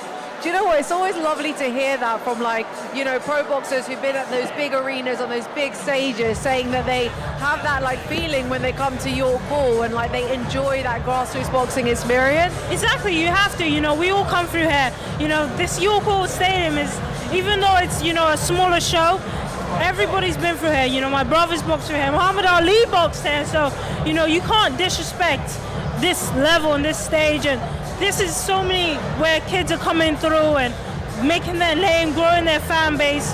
This is so important for these young kids coming through. Yeah, absolutely. And also, like, you know, for these young boxers coming through, when they're, like, in the ring and they look to ringside and they see, you know, a WBC champion there, or they see, you know, other amazing boxers that are ringside, it means so much to them. So it's amazing to have you here. Obviously, you mentioned that you're here to support Christian Fetti and also to watch Shona Whitwell. Let's break down a little bit. Christian Fetti, I don't know a huge amount about him. Talk me through what we should know. Yeah, he's an exciting fighter. I've shared some rounds with him and he hits hard. He's aggressive. He's got a good boxing brain, and I'm excited to watch his journey. You know, he didn't have too many amateur fights, so this is a very new experience for him. And I love the family, the Fetti family. They all come up, they always support, and yeah, it's my time to come up and support them. And I'm praying he gets the victory in great fashion tonight. Yeah, I'm sure he will. I mean, you know, I don't know much about him, but we do know that he's a really exciting fighter. So we're so pleased to have him on one of these shows. But moving on to like the next fight that we've got is Shona Whitwell. She is fighting in her second professional bout. She basically won everything there is to win as an amateur. She has a huge amateur pedigree. She's boxed internationally. She was on Team GB for a number of years, I think almost a decade. You yourself, you know, are a really well-acclaimed amateur. How much does that amateur experience play a part in the pro ranks? It's insane because the women, you can see the girls who have the pedigree and you can see the girls who don't. And it's like night and day. And when you see Shona Whitwell, she's got the good boxing brain, she's got the stance, she fights with a good guard, and you can tell she's got that fine tuning that some of these girls don't have. So I'm excited to see her perform. It's one thing turning up in the gym and it's another fighting on the show. So this is all here for her, and I'm hoping she can get a victory in good fashion as well. Yeah, we are all hoping that she can get the victory in good fashion. It was really interesting because I watched an interview of hers recently where she was saying that as an amateur she shared the ring with the likes of like Ellie Scottney, Amy Andrews, all of the top names, all the people pushing on for titles. And obviously, you know, the pool of women is quite small. So, you know, going into her second professional bout, how soon do you think she can push on for titles? Very soon. It's obviously all down to her and what pace she wants to move, but I think she's going to move very quickly. You know, she's got the pedigree, she's got the ability, she just needs to get the belief, and the belief comes from doing these fights, and I'm sure she'll be ready when the time comes, and I expect her to move very quickly. Well, listen, we're so excited to see her out in action for her second pro fight, but you know, before we move on to it, I've got to ask, when can we see the exciting Caroline Dubois back in the ring? I can't wait, honestly. You know, being in shows like this, seeing the shows that are happening, I'm getting itchy knuckles. I can't wait. You know, I'm a fighter, that's what I do. That's all I want to do. I want to fight. You know, all this looking pretty stuff is great, but I want to step in the ring and fight, and hopefully we'll get some news soon. We're looking at December potentially as a date, but nothing is locked in, unfortunately, so I want to get out before the year, but we'll see if that happens. And you're just staying ready in the meantime? Of course, that's what we do, you know. I'm a full-time athlete. We don't do none of that part-time stuff. I love it. Well, listen, you box spectacularly, you look pretty, you can do both, you can do it all. So thank you so much for joining us tonight. And guys, don't go anywhere. Shona Whitwell up next.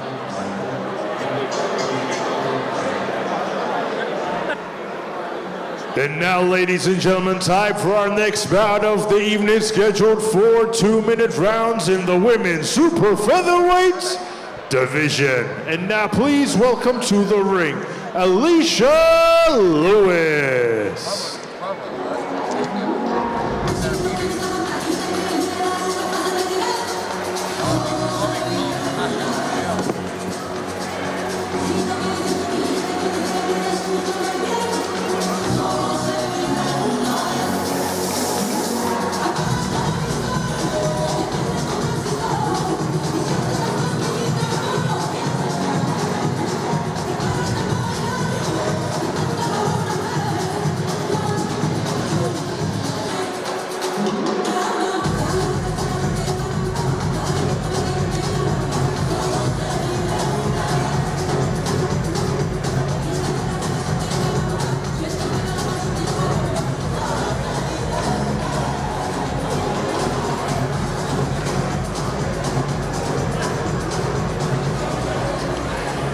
And now, ladies and gentlemen, please welcome her opponent to the ring, Shona Whitwell.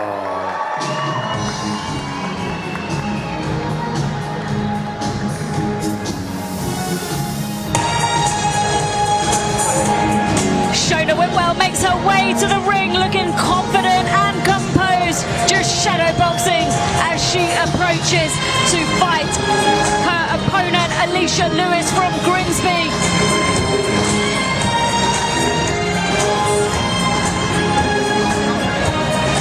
We're absolutely delighted to have her stablemate Maisie Rose Courtney on the mic this evening. Maisie Rose, thank you so much for joining us. I know you're disappointed that your fight got cancelled, but thank you so much for being with us. I think it's a great opportunity for Shona to have one of her stable mates with her on the mic, with me on the mic this evening.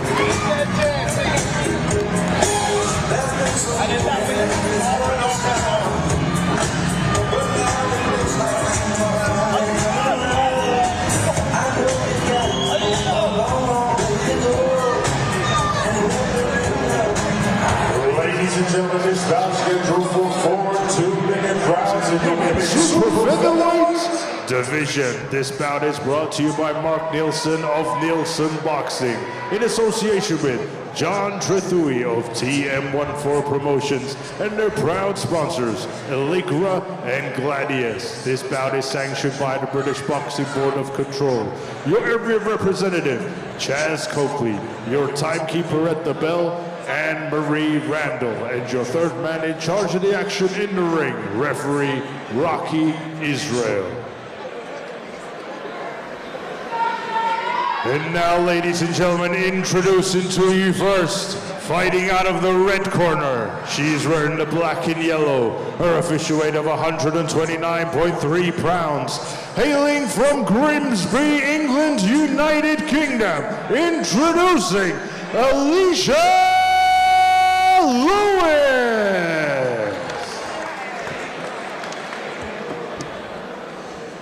And her opponent across the ring, fighting out of the blue corner. She's wearing the black and pink.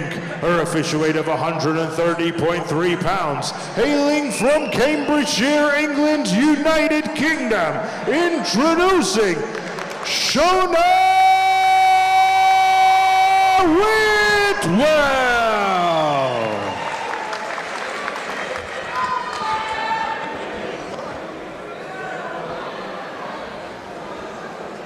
All right, ladies, you already know the rules. Above all, protect yourself and obey my command at all times. Now, touch gloves and good luck.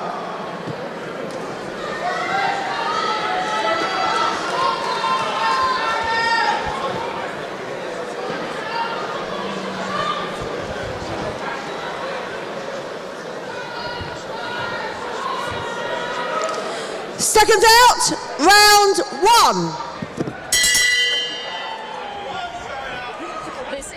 Super featherweight contest of 4 2-minute rounds between Shona Whitwell and Alicia Lewis. Shona Whitwell in the southpaw stance, the taller boxer, stablemate of Maisie Rose Courtney, who is joining us on the mic this evening. You know Shona well. How was she feeling leading up to her second professional contest tonight? She's made a fantastic start, dominant already. Well, the thing is with Shona, she's a world-class fighter and she has been throughout her amateurs, so I'm in no shock that she's coming out here all guns blazing, do you know what I mean? And she's in the gym, laying in the massive body shots there, and that's all she does. She beats me up all the time. It's not hard work, do you know what I mean? But she's a furious fighter and is very clinical and smart, and as she goes on... Jesus. And she's already piled on the pressure here. Referee's taking a good look, and Alicia Lewis is down. Referee issuing a mandatory 8 count. Shona Whitwell could be the boxer that gives us the first stoppage of our night. This could be a showreel finish. Fair play. Referee allowing the action to continue. Like Maisie Rose just said, Shona Whitwell comes to the ring with a vast amount of experience. Again, piling on the pressure. She's landing body shots, head shots. She's just tied up. Referee just pulls them apart. Good boxing from Shona. Works well behind the jab. Alicia Lewis almost falls into us here at ringside. Referee. That's the most action I've had that we would have all night, wouldn't it? In me.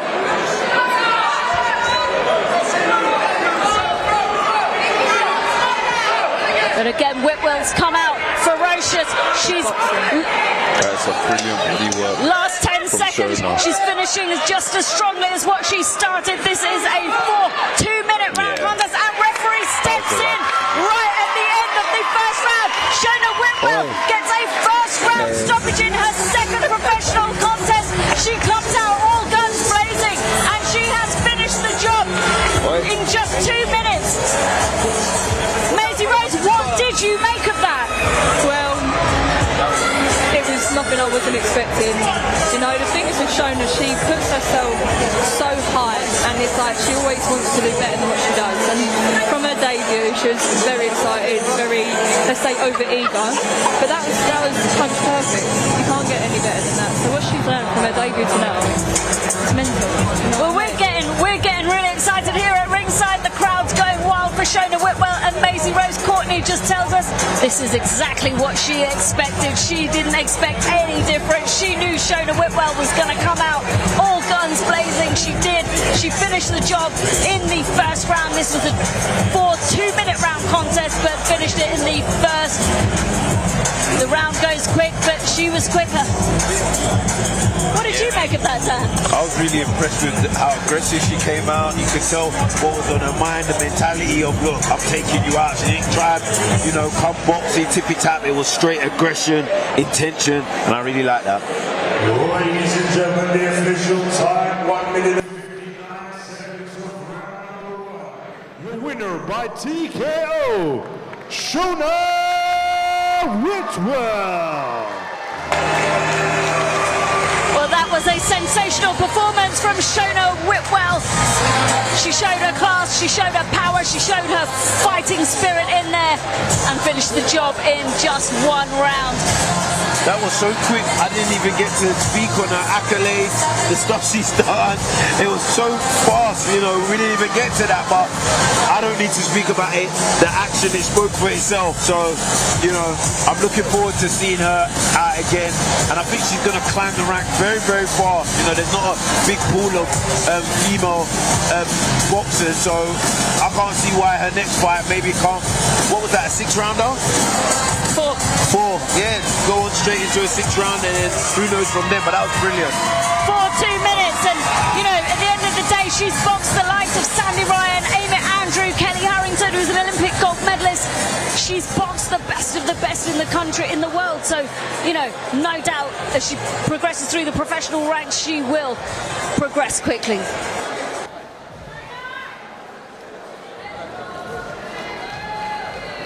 Shona Whitwell, congratulations, 2-0 tonight. How are you feeling? Yeah, I'm buzzing after that performance, to be honest. I don't even think I've broke a sweat. Well, I was going to say, I mean, 1 minute and 15 seconds of round 1 that was. You must have spent more time warming up than you spent in there. Yeah, I had a good warm-up for this one. To be honest, I just felt like I had a point to prove. I've got to catch the eyes of these promoters, and if I ain't done it, then I don't know what will.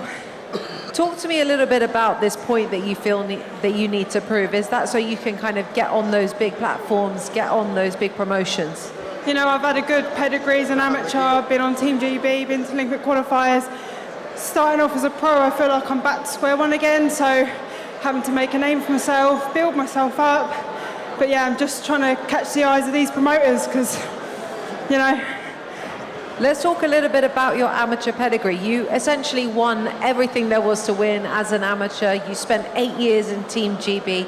How much does that pedigree contribute to performances like this? Yeah, massively. You know, to be honest, I know it was a 4-rounder. I wanted a 6-rounder, that's what I trained for. But I weren't going to rush my work, even though it looked like I did. But I knew I just had to pick the gaps with that girl because she was just going to try and go the full distance. So I feel like, you know, my amateur pedigree helped me towards that, picking my shots. Yeah, of course, it's all in that experience, isn't it? You know, you've had the time where you've been able to suss out different styles of boxers in the ring. You're a tricky southpaw as well, so you're able to kind of pick holes in that. You know, in terms of opponents, what did you make of her? Yeah, I think she's tough. She can obviously take a shot. A bit different to the girl I had on my debut, who was just coming forward, coming at me. This girl was kind of on the back foot, so I had to adapt as I am a back foot boxer. So it's good for me to get these different styles in and also box different styles myself. So yeah. Well, listen, I've heard you say in an interview that you shared the ring as an amateur, you know, with the top names, the top prospects, all these girls who are now pushing on for titles, and the pool of women in boxing is, you know, notoriously small. So how long do you think it will be until you can push on for titles, and do you have that in your sights? Yeah, 100%. Maybe like towards the end of next year, I'd like to be in sights for that. You know, I'm at super feather now rather than lightweight. I feel strong, I feel ready. I know there's a few girls out there for a good matchup. hopefully waiting for a British title to come in at super feather, and then hopefully we can push on towards that. The future is so bright for you. There's such a hype around you as well. I know everyone was so excited to see you perform tonight. You've got a lot of support in the building as well. Do you have a message for the guys that have come out here? Just so grateful and blessed for all the support, everyone that's bought a ticket or streamed in. I love you guys. I'm so grateful. That must mean so much to you. Yeah, 100%. Also, shout out to all my sponsors. I wouldn't be here and wouldn't be able to train full time without them. So thank you to those guys as well. Well, listen, the future is so bright for you. They don't call you Showtime for nothing. We saw tonight why they give you that name, and we look forward to seeing you go 3-0. Thank you so much. Thanks for having me. Congrats.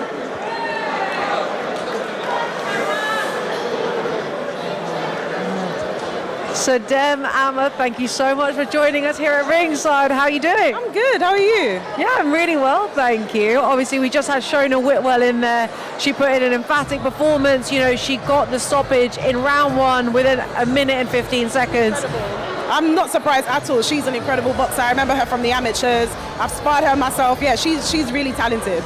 Do you know what is interesting? Because I remember before the show tonight, we had a little chat about her, and you were saying that, she's a really talented boxer. I'd never seen her box before, and I could really see that pedigree come to life in the ring tonight. I just feel like wait till she gets, a bit more fights under her belt and actually longer rounds. You'll be able to see how talented she is. She works from angles. She's very sharp.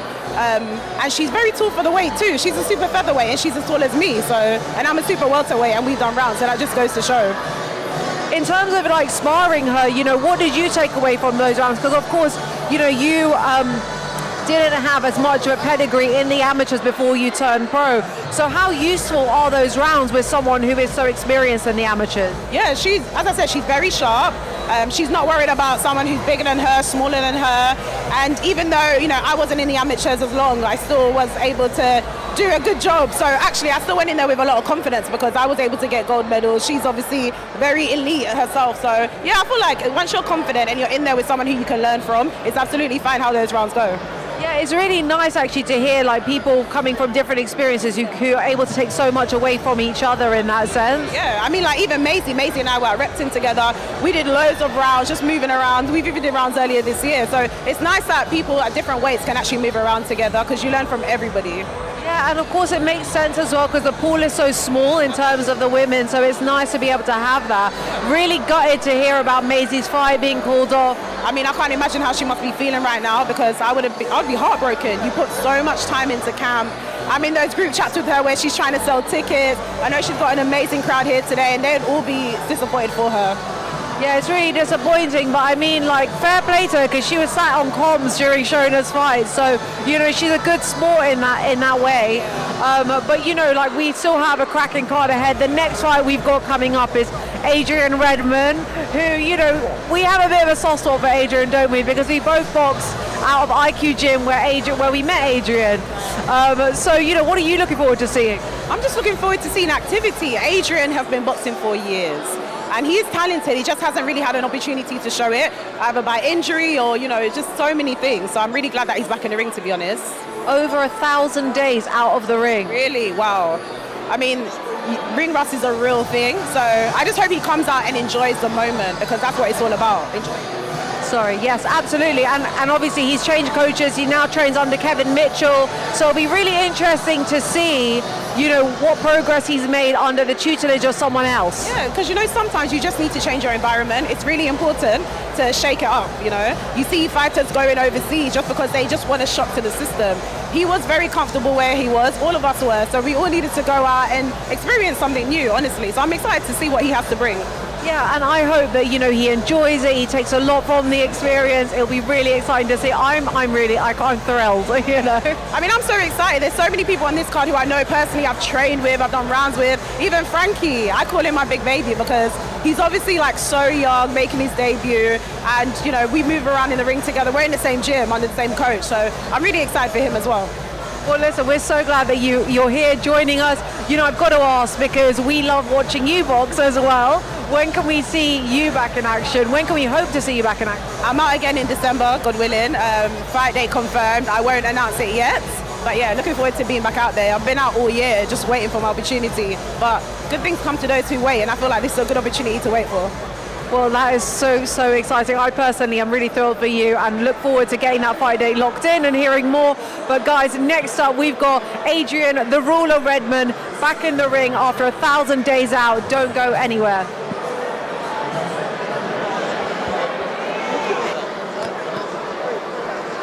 Ladies and gentlemen, now it's time for our next bout of the evening, schedule 6 3-minute rounds in the super middleweight division. And now please welcome to the ring, Tommy Ramsden.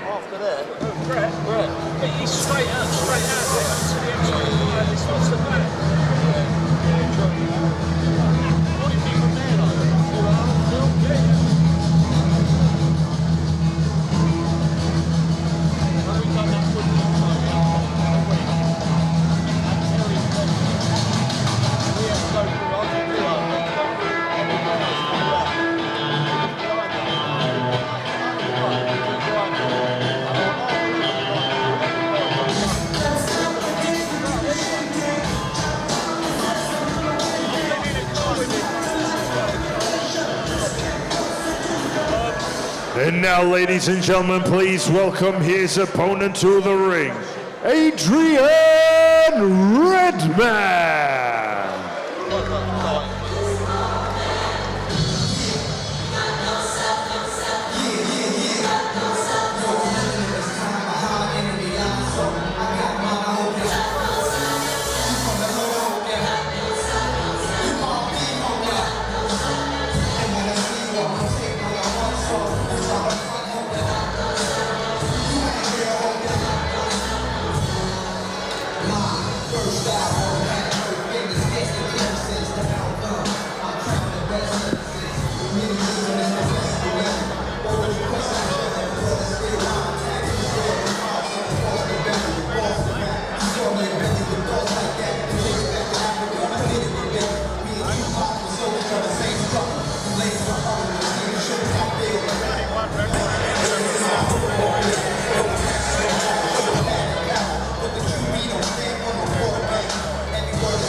Division. This bout is brought to you by Mark Neilson of Neilson Boxing in association with John Trithui of TM14 Promotions and their proud sponsors, Allegra and Gladius. This bout is sanctioned by the British Boxing Board of Control.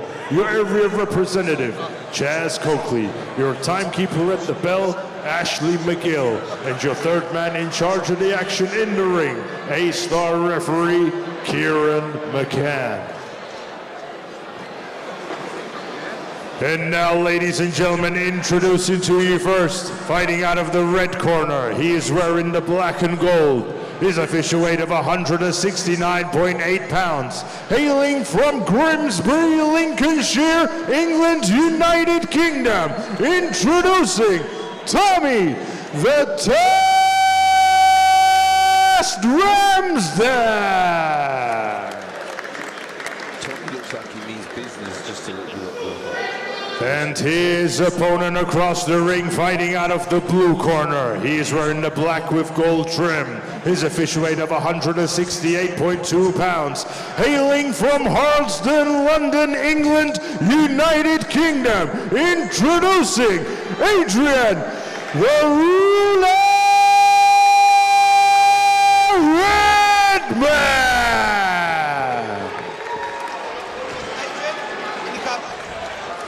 Gentlemen, listen up. You both know the rules. You will obey my commands at all times. When I tell you to break, you break clean, take a step back, throw no punches. Mind your heads in close, and most importantly, gentlemen, protect yourself at all times. Shake hands. Tom was really staring at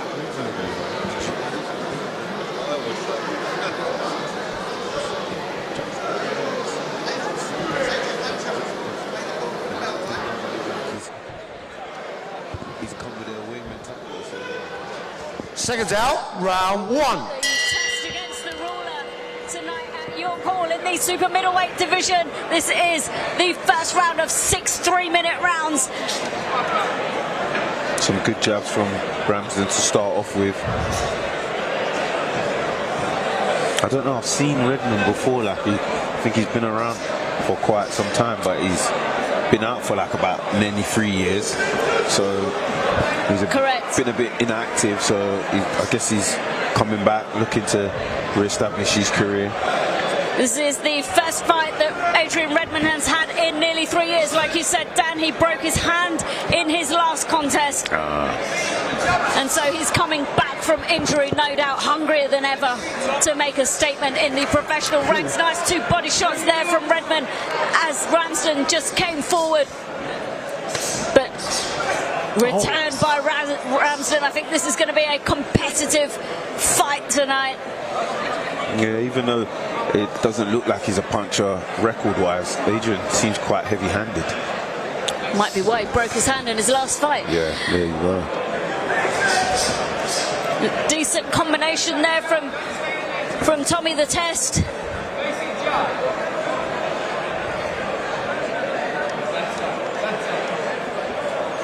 Adrian Redmond said that he was inspired as a child to box from watching the Rocky movies, but his family weren't for it. He's just taken 2 clean shots there from Tommy Ramston, but he returns them well, just missed there with the right hand.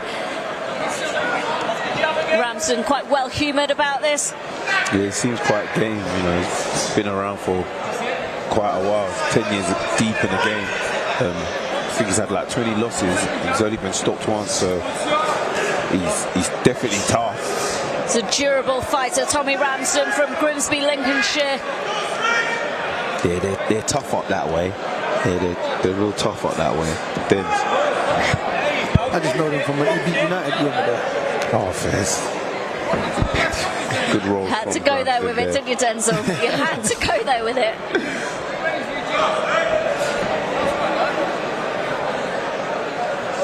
But I think they've both made a decent start to the first round. Both landed with some decent shots. Might be hard to call this round, but... Yeah, it is. I think one of them needs to establish their jab. Adrian, yeah, I think he needs to establish his jab, be a bit more busy with it, and then maybe he'll be... Oh, just got caught with an overhand there. And Grimsby's just smiling. Fairs.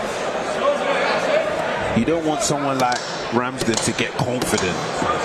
You don't, exactly. Or get in his rhythm. You want to keep him uncomfortable. Bit of showboating there, received by boos from the crowd here at York Hall. An interesting start to the fight there. Who would you give that round to then?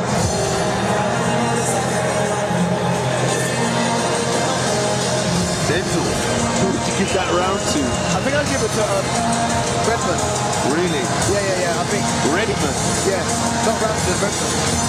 So I think he landed a cleaner shots. I mean, Ramston looked probably a bit more physio, was in there coming to the body and trying to flow flurries. But the cleaner shots that landed come from Redmond, in my opinion. I mean, you can see it here on the replay, can't you? Redmond just came forward there with 2 very clean shots. I think out of the 2 fighters, regardless of who landed the shots, I think Redmond seems to be the more cleaner, composed fighter out of the 2 of them. Yeah.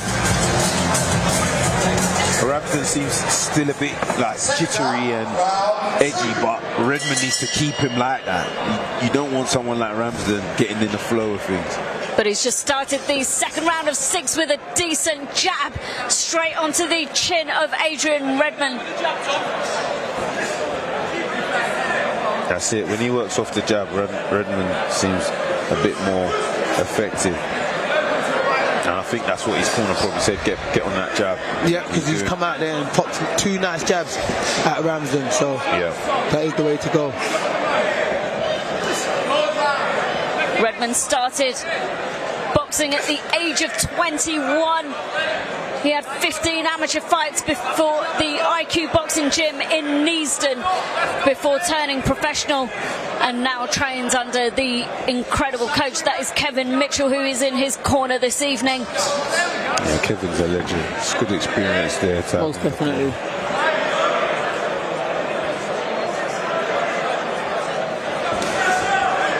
Yeah, I can 100% guarantee Kev just said, "I get behind that jab." As this round is unfolding, you can see there's more openings for Redmond.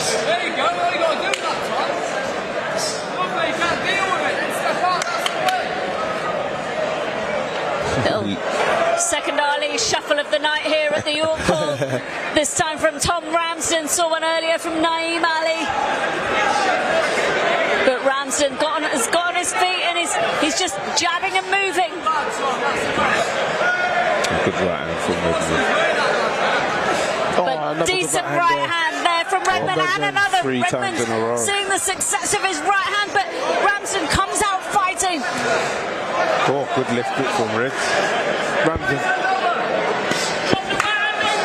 Yeah, this is where Adrian doesn't want to be, on the inside, trading and exchanging blows, close quarters. Just keep it nice and long and off that jab. Just holding on to the arm of Ramsden. Referee tells him to let go, but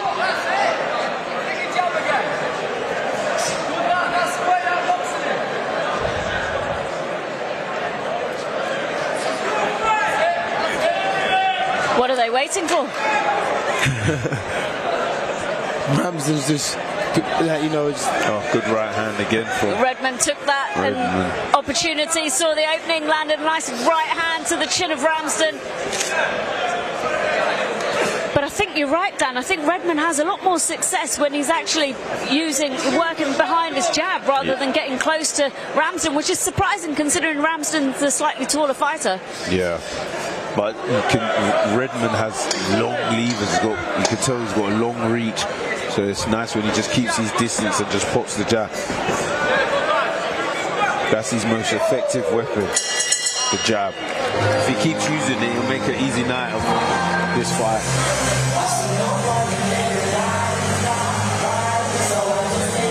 I mean, he's made a decent start, Adrian Redmond. I think for me, he's nicked the first 2 rounds quite convincingly there. I mean, Ramsden had his successes, but for me, Redmond was probably found his rhythm a bit more in this second round. I mean, if we look on the replay, Dan, talk us through it.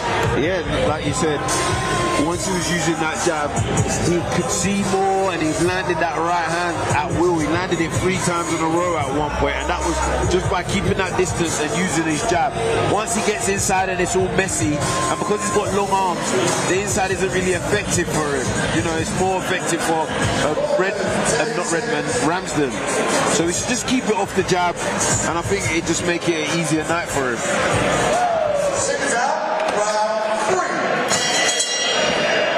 He's got a lot of experience there in the corner, does Adrian Redmond, with his coach Kevin Mitchell. 3 jabs there from Ramsden, returned by Redmond. Yeah. He started this round and the last round off of jabs and been very successful there. Landed 2 good body shots too. That's probably from good instructions from his corner. Yeah, every time you go back, they remind him what he needs to do when he comes out and does it. So that's a credit to them and a credit to him for being able to execute it.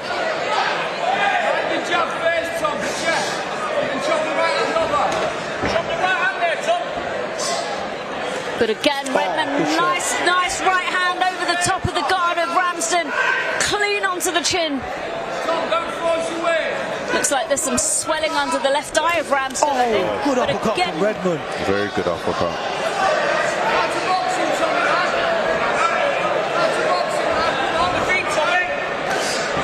Good jab, solid jab from Redmond. But Redmond's punches are all landing with such conviction. He's got such purchase in his punch, especially with that right hand. He can't seem to miss with that. Comes round behind the glove of Ramston, no doubt causing the swelling under the left eye of Ramston. Yeah, Redmond's really throwing those right hands with bad intentions, even to the point where he's overcommitting.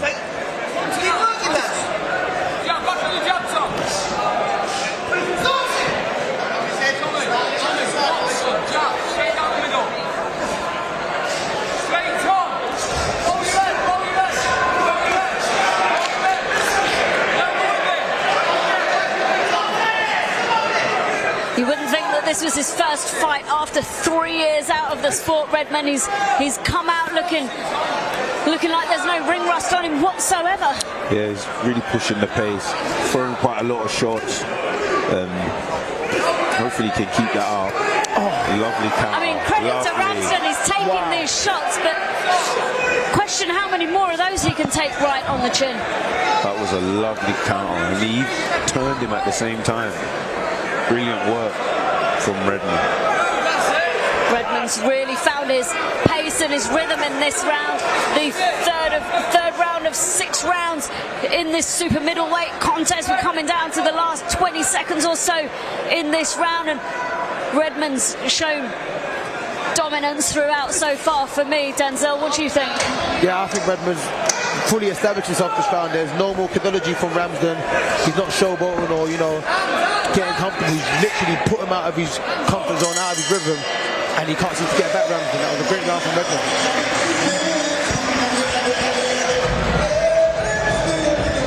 Yeah, that was certainly a decent round from Adrian Redmond. I think he's dominated the fight so far. Dan, have a look at the replay and comment on, tell us about the repertoire of punches that Redmond is able to put together in this round. Yeah, on the inside, that was brilliant. He stepped back, got back in range, came through with an uppercut, turned him, rolling shots, catching, bringing him up through the middle. Very good round from Redmond here. Again, you see that uppercut, then he spins him and smothers Ramston so he can't do anything. Lovely right hand. He's landing those right hands at will, which is quite alarming, and Ramsden will need to sort that out. You can't be getting hit with right hands that consecutively and clean. This is round 4 of 6 in this super middleweight contest at the York Hall this evening with Neilson Boxing in association with TM14 Promotions. It's been an exciting night so far. We had a stoppage earlier on, first round stoppage from Shona Whitwell earlier on, and this has proved to be a fantastic contest between Adrian Redmond and Tom Ramsden. Yeah, Adrian's getting more confident. He's slipping shots. He's believing in his defense and coming back with shots. You can tell he's grown as the fight has gone on. Yeah, most definitely. He's settled into the fight now. I mean, 3 years out is a long time, but he's probably someone that stays in the gym, which is why the ring boss isn't showing like that. He's able to just, get his driven back quickly. His timing's on point. He's good shot selection, going body and head. Yeah, I think he performed well so far. I think it was interesting what you said earlier on in the first round. You said that one of them really needs to establish themselves quickly, and I think Redmond's done that so far. A little bit of fancy footwork there from Redmond. And that's because he's enjoying himself. Feels comfortable enough to do it, and he's really getting into the groove of the fight.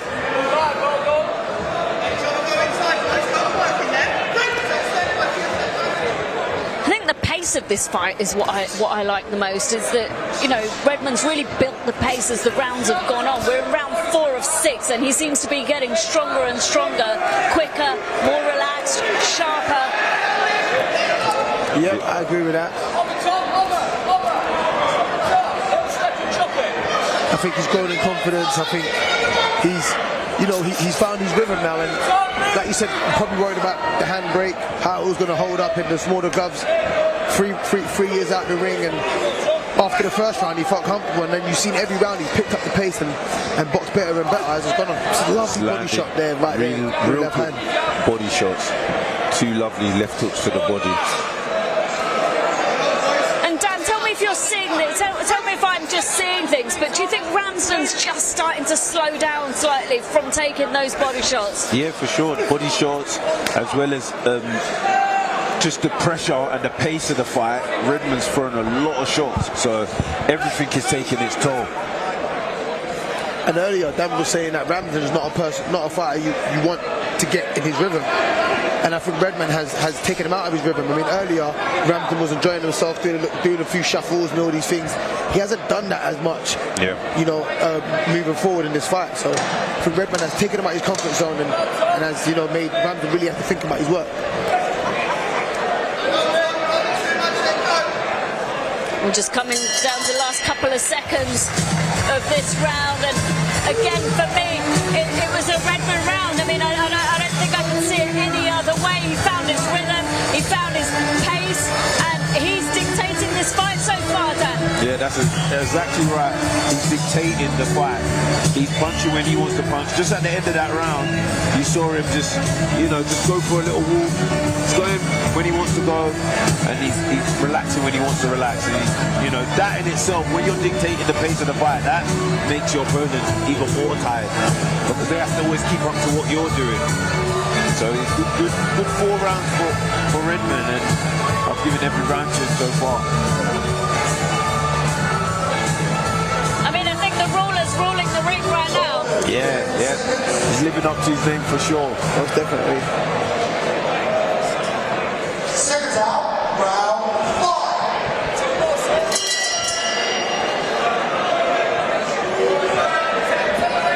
This is round 5 of a 6-round contest in the super middleweight division between Adrian Redmond and Tommy Ramston.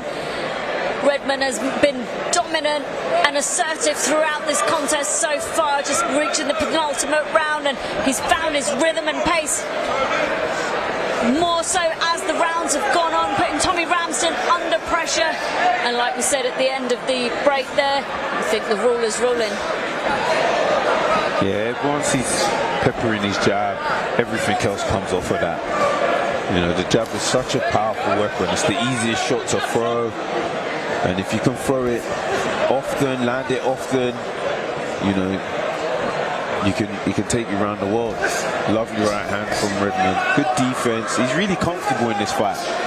Benz, what do you think? He's, you know, the comfortability levels, high, low, medium? No, I think they're high. That's because his confidence is high. I mean, I'm enjoying this. I'm just sitting there enjoying it. I'm forgetting to commentate on it. He's in there. He's throwing nice shots. Good defense. Yeah. And I like the way his confidence has grown in the fight. I mean, the pace has increased. The domination has, you know, been more, you know, telling. And he's just in full control. I mean, he's definitely got a spring in his step in round 5 as we're approaching halfway through the penultimate round of this fight. But, you know, what we can say to the viewers is that we've created a new word that should be added to the English dictionary: comfortability. Yeah. We like that one, Dan. Yeah, we'll use it again. And that's what it's all about, you know, making it, you know, even though no fight is ever easy, but making it look like it's easy. And I feel that's what Adrian's doing, you know. That's a decent body hook to the body there from Ramston. Came around the back of the elbow of Adrian Redmond. Those ones hurt like hell. And then again with the rear hand. Doesn't seem to be capitalising on his successes though, Ramston, and I think this is what's giving Adrian Redmond a more dominant performance in this fight. I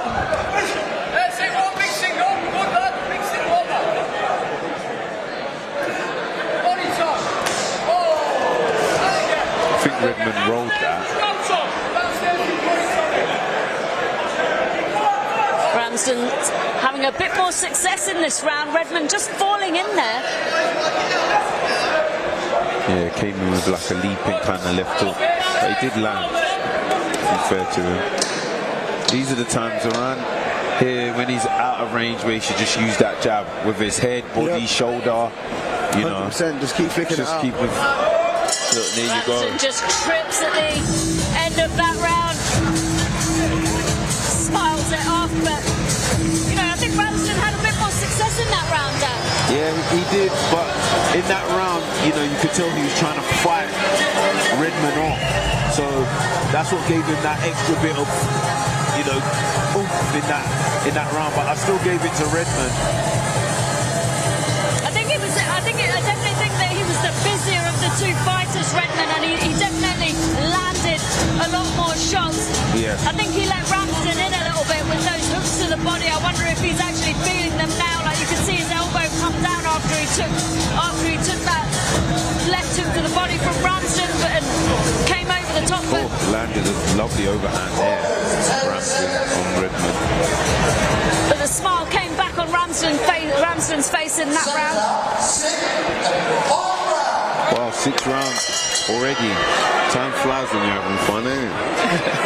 I'm not sure either of them two would say that. Maybe Redmond might.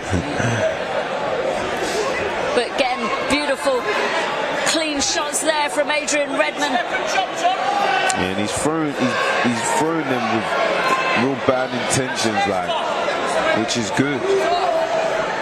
Sometimes he's falling in a bit, but that's how, you know, bad he's trying to land these shots.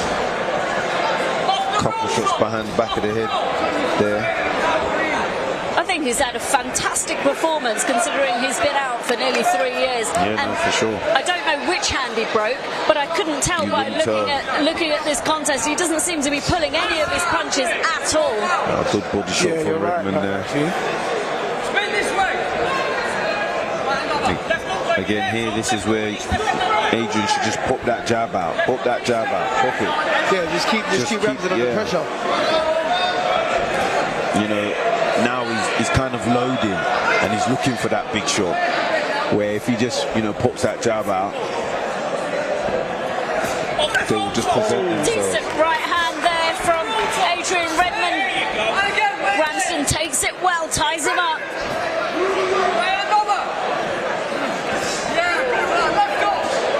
The timing on that right hand from Ramston is just slightly off, but if that's sharper, Redmond could be in real trouble.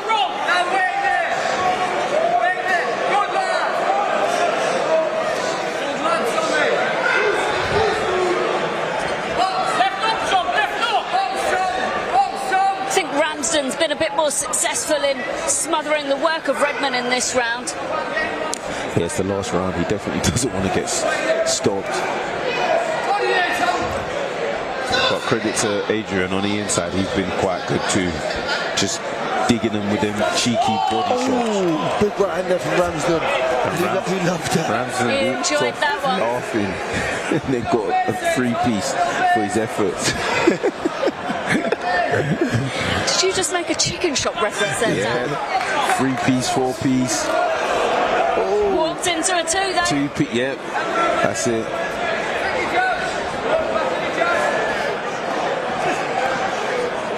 Yeah, I hope Adrian goes back and watches this fight and reflects on how important that jab is and how effective he is when he uses it. Most definitely.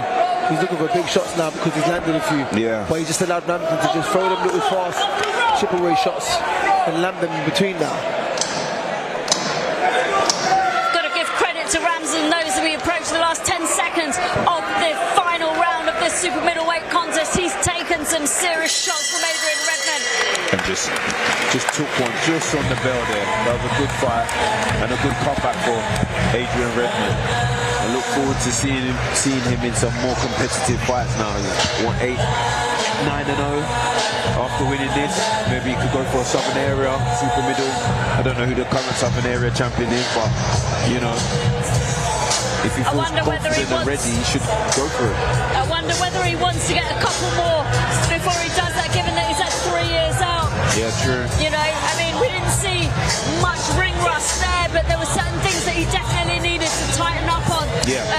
That no doubt is a result of the 3 years out. But for me, that was a fantastic performance from Adrian Redmond. Let's go to the MC to make it official. Ladies and gentlemen, we go to the referee scorecard. Referee Kieran McCann scores this bout 57 to 57. This bout is a draw. That is shocking.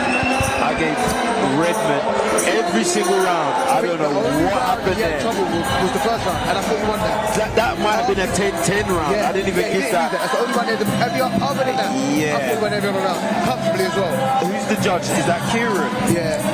Kieran's usually quite a good judge. I don't know, but at the end of the day, he's the one that's in there and closest to the action than we are. But I gave that to Redmond. I mean, this is what makes boxing, and this is why boxing can be so controversial at times, and there'll be people speaking about this fight, but Adrian Redmond looks absolutely devastated and demoralised in the corner. I think his corner all thought that he'd done enough to win that, and us at ringside from our angle, which is only one angle, we thought that he'd got the decision, but, I can't think of 3 rounds that Ramston won. And neither can I. But like Chris said, we're just at one angle. The ref is right in there. Yeah, they're in the ring. And they're seeing something. Maybe that last round he might have let go as well. But just because of the big right hand he was getting caught. You're reaching. Nah, that last round, I still thought I thought Redmond had that. But hey, that's boxing. I always say, if you don't knock out your opponent, that's it. No matter what you've done, it's 50-50. It's fair game. It's fair game. It's fair game still. Because you're going on people's perceptions, you're going on people's, opinions. If you gotta let your fist be the judge. Even fights I've fought, I've won and dominated. When it comes to the judges, I don't celebrate because I've let it go to the Even my corner might be like, "Oh, you've won that." Nah, it's the judges that eventually have to. That's how they saw it. Yeah.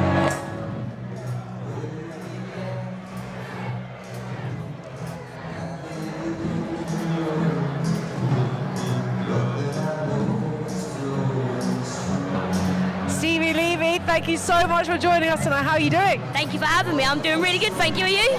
Yeah, I'm great. How are you finding the boxing tonight? What has been your fight of the night so far? It's got to be Shona Whitwell. She's an animal, isn't she? First round stoppage, body shots. Ooh. Yeah, I mean, listen, 1 minute 15 seconds of round 1 is absolutely insane. Yeah, I've sparred her, and man, she hits hard in 14-ounce gloves, so I dread to think how that girl felt getting cracked with 8 ounces on, honestly. She can bang. Yeah, I mean, honestly, it looked a little bit like, because she obviously went down already earlier on in the round 1. Sorry, it's so loud.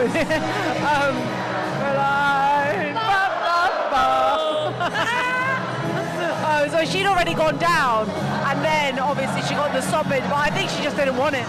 Yeah, no, she didn't want to carry on with that. Can I just say as well, my friend Sonny McElligot, I can't pronounce his last name, he trains at Boxcross where I train, and we come to support him tonight. He had his pro debut earlier, 4-rounder, and he absolutely smashed it as well, bless him. I'm so happy for him. Yeah, do you know what? He did so well. I was chatting to a couple of the people on the comms team, and they were like, for a debutant, he's really good, and he was working down to the body, and honestly, in that post-fight interview, you could really sense how much he enjoyed it. Yeah, and his dad's his trainer in the corner. I was looking over, and he looked so emotional and proud of his son. It's lovely to see. They work really hard, they do. That is so nice to see. Can you think back to when you had your debut and some of the emotions that you were experiencing? Mate, honestly, that feels like a lifetime ago. It was like 5 years ago my debut. They say you never forget your debut, but I've had so many memorable nights in boxing. It's just, incredible. It's good though, it just shows the level of experience you're at. Obviously you've got an exciting fight coming up, November 30th on the Top Tier show against Eilish Tierney. She features on a lot of our shows actually. How are you feeling about it? I'm so excited. It's going to be a very competitive fight. We're both gamers. I don't know how to say. What's gamers? As what? Gamers fuck, I was going to say, but I was trying not to swear. It's going to be a really competitive fight. I'm really excited for it. And the show, Top Tier, Johnny Clark, they're incredible shows to be a part of. Me and my son, I've just been sitting there visualising the ring walk. It's going to be the best one yet, honestly. Can't wait. I love how excited you are. Honestly, I went to my first Top Tier show not long ago, the one that was near Essex, and I was so impressed with the show that Johnny Clark had put on. It's really fantastic. how does it feel to you to be on that sort of platform and just be part of that rise of Johnny Clark and top tier? Yeah, honestly, I'm so grateful. I've been on so many different, I'm really lucky. I've never been with one promoter. I've had so many opportunities with different promoters, and I'm so grateful. Johnny Clark, top tier, he's just the best man ever. I loved him. And can I just say, tonight is an amazing show. Neilson as well, shout out to him. He's put on a lovely show. He's a lovely man as well. There's a lot of good people in boxing. There are, and we're blessed to be part of, the show tonight, which has got, obviously like lots of lovely salt of the earth people that put on the show tonight. Next up, we have Christian Fetti. Do you know anything about Christian Fetti?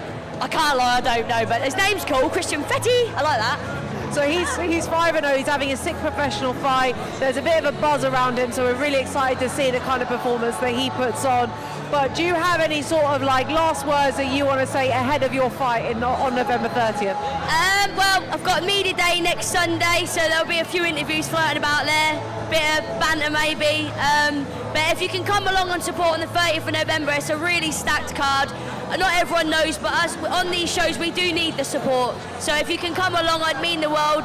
And I don't know what else to say. Fuck, shit, oh crap, sorry. That's all coming out now. It's all coming out now.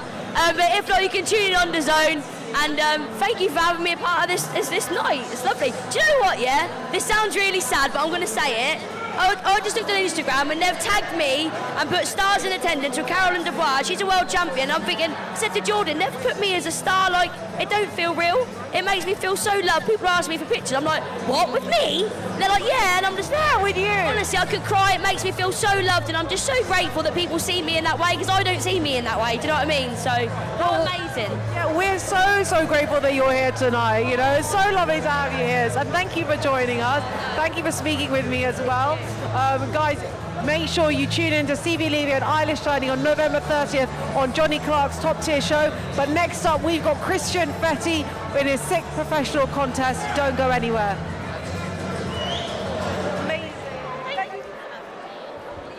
And now, ladies and gentlemen, time for our next bout of the evening, scheduled 6 3-minute rounds in the lightweight division. And now, please welcome to the ring, Oscar Robledo. I'm not shit, boss, man. I got this shit.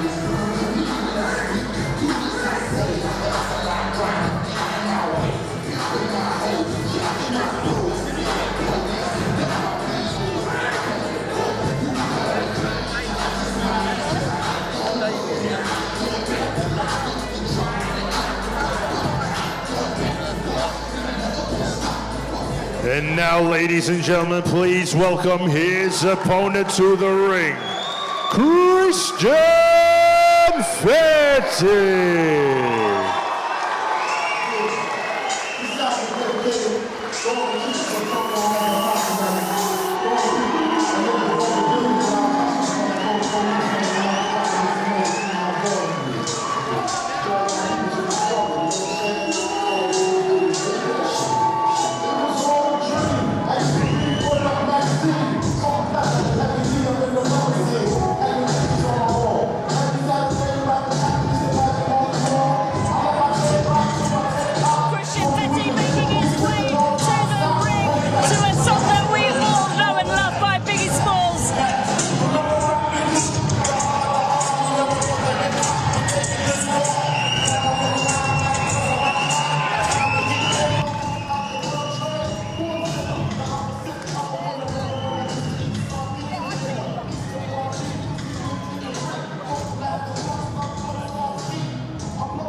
Ladies and gentlemen, this bout scheduled for 6 3-minute rounds in the lightweight division. This bout is brought to you by Mark Neilson of Neilson Boxing in association with John Trethui of TM14 Promotions and their proud sponsors, Allegra and Gladius. This bout is sanctioned by the British Boxing Board of Control. Your area representative, Des Reese, and your timekeeper at the bell, Anne-Marie Randall, and your third man in charge of the action in the ring, referee Sean McAvoy.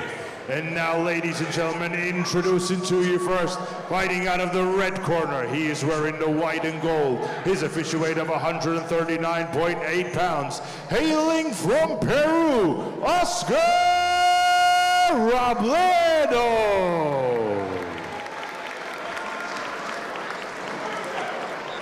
And his opponent across the ring, fighting out of the blue corner, he is wearing the black and red.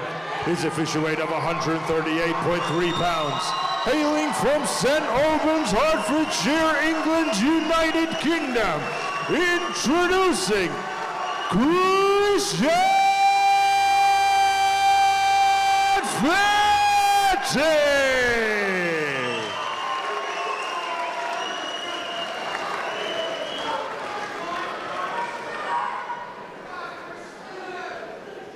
Okay, lads, 6-round contest. Keep it clean at all times, keep yourself protected at all times. Touch gloves. Here we go. Good luck, lads.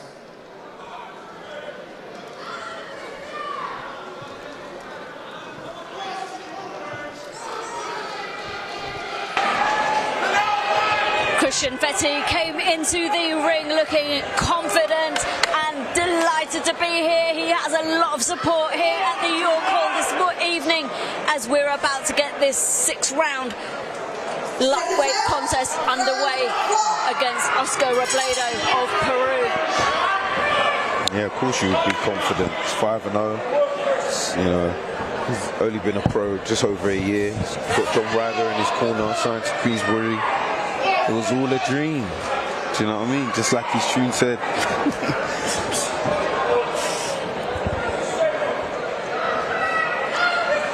Fetti said that he started boxing, his grandfather and dad absolutely loved the sport. He wanted to be a footballer like so many young lads initially, but went to a boxing gym and beautiful left hook to the body, found his left hook apparently.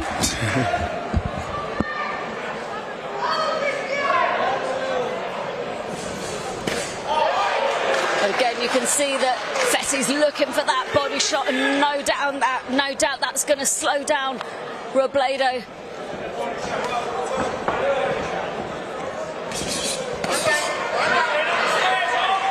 Robledo, he's been around for a long time, like 10 years, but had massive gaps in his career. Like, it's only 2-7-2. For a 10-year career, it's not really that many fights, so I don't know what's happened there. He's got a tattoo of a barcode on his calf. What does that mean? I don't know. Maybe you can scan it. Maybe not something that we'll be able to discuss on air, but Fetti's made a decent start to the first round of this 6-round contest in the lightweight division. He's working well from behind his jab. He's commanded centre of the ring early on and gone to the body of Oscar Robledo very early on. Oh, that straight a bit low, that left.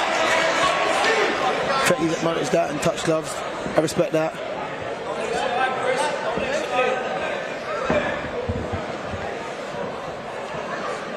Fetti just stalking forward, inching Robledo back, who's just almost happy to be moving around on the back foot, but... Ooh, good right hand there from Robledo, just as Fetti came in. Certainly gave him something to think about, but Fetti just landed some clean shots there. He's gone to the body, he's got Robledo on the ropes. That's a lovely combination from Fetti. I like to see Fetti use the jab a bit more, just to get him into the positions of where he can keep throwing them lovely body shots. He's applying intelligent pressure here, Fetti. He's moving his feet in, he's getting into range before he throws his jab. That's the clock for the last 10 seconds of the first round. That's it. Does seem to get caught on the way out though, Fetti, after he lands his combination. What do you think, Denzel? I think it was a good round. I think he tried to assert his dominance.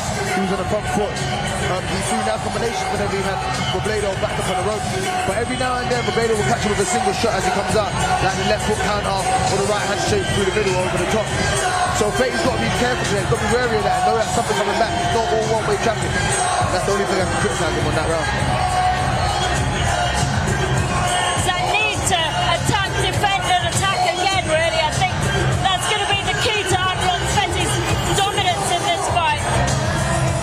Yeah, I agree with you, but like Dan said, I think it's the same rule applies for everyone. I mean, just if you assert that jab and you get that distance and control your opponent with your lead hand, you're able to get more out of them what you want. So he does need to get back on that jab and kind of find a nice range of his jabs so he can let off them combinations and then body shots he was landing so well earlier in the first round.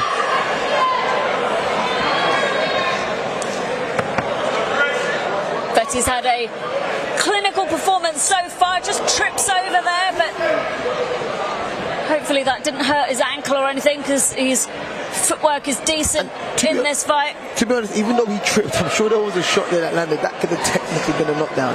It would have been a bit harsh, but if the ref was to score that a knockdown, if his gloves touched, I think that would have been legit. Good, that's better, jabbing upstairs and downstairs. It's that stabbing jab to the body that we were talking about earlier on, but decent jabs there from Fetti, decent body shots. We can feel them at ringside. Did the sweat go on you? The sweat went all over you. Big right hand there. Fetti comes to the ring with a vast amount of experience from the amateurs. He's had 35 fights in the amateurs, won 28 of them, and managed to get 4 titles during that time as well. So, he's a well-schooled boxer coming into the professional ranks, and we can see it. Yeah, he shapes up well. He's got nice fast hands, good reactions.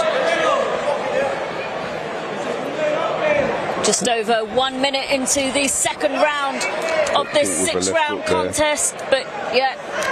He got caught around. I think he kind of half caught the left hook, but he needs to be careful of that. Robledo's got long arms, long levers. So that's why it's not good when Fetti's out there. Like, do you know what I mean? Better off up close and making. But using the jab to get into that range. Yeah.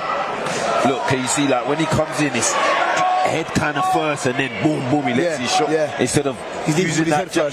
Like right there. Exactly. Which is allowing Robledo to counter with single shots. When he comes behind that jab, it's good, Use that jab and then stay in there. And then work from there. But then he comes straight out, and that's when he's sometimes getting caught. That's the only time he's getting caught, really. So he's got to be careful with that. When he's letting his work go, it's lovely, but then defensively, he's just not he just goes straight back, But I think John probably told him, like, use your jab a bit more, because at the beginning of the round, he come out, he started firing his jab, and it was working well. And look, you can see Robledo just lining up the counter. Yeah. You can see it. He finds that opening on Fetti's way out, doesn't he? Even sometimes on the way in, because it's all in straight lines. You may need to find a little angle. But again, he walks into one there. He's the dominant fighter of the two, but he is walking into shots. And like you say, Denzel, I think he needs to be a little bit careful. And this opponent, like I said, he's been a pro for 10 years. Even though he ain't had that many fights, he's a ringer. You can tell he's been 2-7-2. You'd think he's a beginner, but he's been a pro for like 10 years. So he knows what he's doing. Yeah, he definitely knows what he's doing. You can see that. He's just being patient and just abiding his time. I don't know, he doesn't seem to be a big puncher, but he's looking for them one-punch counters, and they are working. If he did carry more power, it could be a bit of a problem for Fetti. Like right there, you see that jab just landed. If he's done touch the counters, technically that is a knockdown. But if you also tripped, but the shot landed, that's what it is. But that was good work other than that. That was a good right hand from Fetti.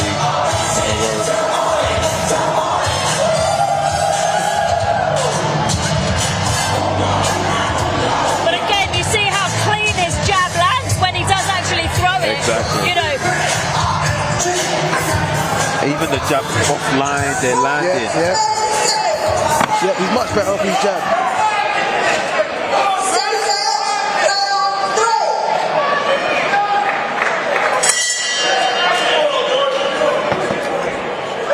Fetti, just 23 years of age. He's been boxing since he was 12, so he's been boxing for just over half of his life. He started at the St Albans and London Colney Boxing Club and now trains at the TW1 Boxing Gym in Essex with John Ryder.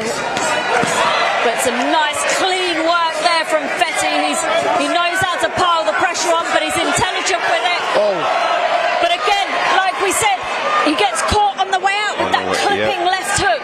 Because he's just going straight back. But when he lets his hands go, like he just did, and had his opponent on the ropes, it's beautiful work. I don't think any of those single shots are really, from Robledo, are really making that much of an impact on Fetti, so I think he can almost afford to take the risk, but if it lands accurately, he could be in trouble, and it's definitely giving him something to think about. But right now, again, Fetti piling on the pressure here on Robledo. Has him in the corner. Lovely body shot from Fetti. Just keep getting caught. Wow. He just keeps getting caught with those counters. But that's good head movement. He needs to stay on that work. But like you said, when he lets his hands go, it's just lovely work. But he may need to roll out or come out at an angle just to avoid getting hit with those shots. And like you said, they're not impactful, they don't hurt, but they're annoying shots. There's every now and then, oh come on, I've got hit again. And they're just shots he doesn't need to get caught with. Yeah, most definitely. Oh, good backhand there from Fetti. Just over halfway through the third round of this 6-round contest in the lightweight division between Christian Fetti and Oscar Robledo from Peru. Fetti's certainly dominated so far with his variation in shots, gets caught occasionally on his way in and way out, but his work rate, his composure, his clinical accuracy with his shots is certainly doing the job this evening.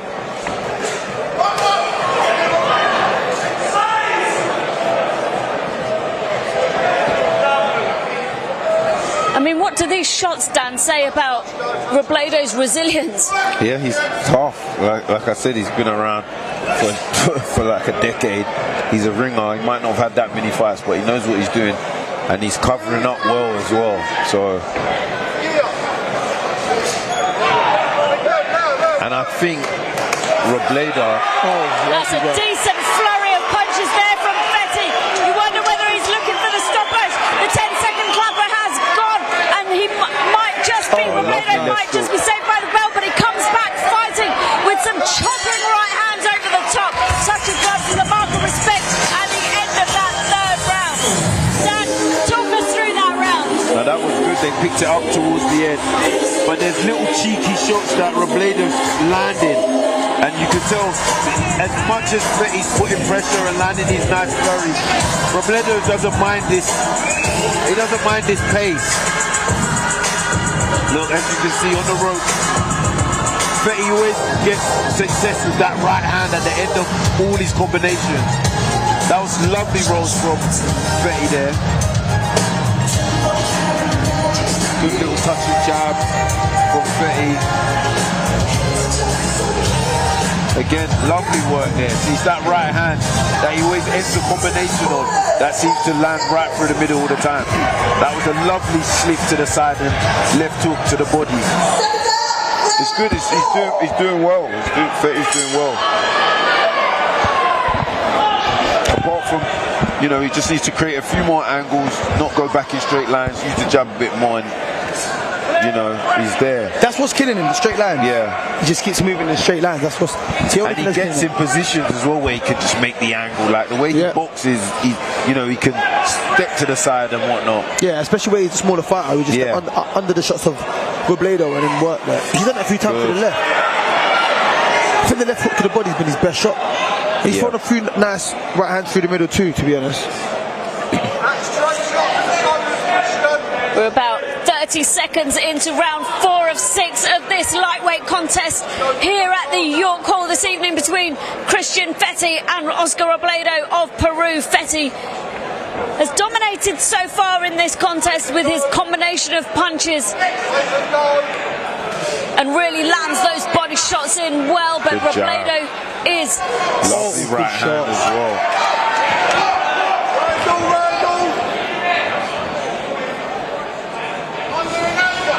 Good, that was good angles there. That was beautiful. I think he's listening to you, Dan. A lot of these fighters are listening to you today. You don't think so? He's got John Ryder there. He's not an expert. Fetti said that he's gelled with John Ryder incredibly well, and training camp's gone really well as well. He's, you know, we can see that here where he's so clinical. He's landing most of what he's throwing, to be fair, and comes in again. See, flurry of. I don't know why he don't stay there. Just stay in. Like it takes him a bit of time to get in there. Once you're in there, just stay there. Yeah, make him work to get out of there. Robledo's got long arms. He's not going to be able to throw anything effective.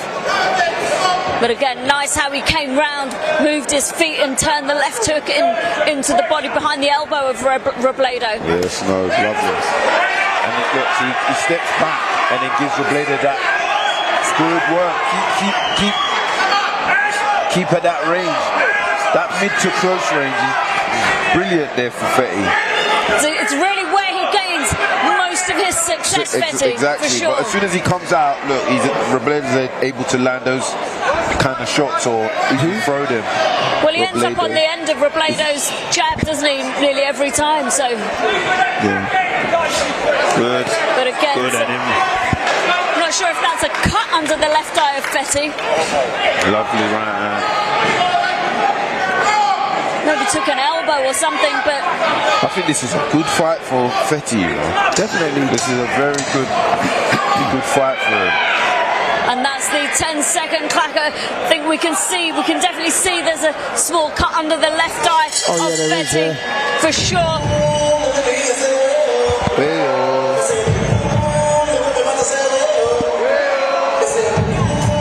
And this is what my co-commentators do. They sing along to the music while the mics are on. It's fantastic. As much as we're here for work, we're enjoying it too. Talk us through this round, really, please. Yes, just landed a lovely right hand there. I think Robledo's only having this success every time. Look, you see how he stepped out, he got caught with a right hand. Well, when he works himself into position, he should stay there, work, great angles, and not just come back in straight lines. Again, look, he's done it there again. But mid to short range, look, Robledo couldn't throw no shots. He had to do like coffin shots.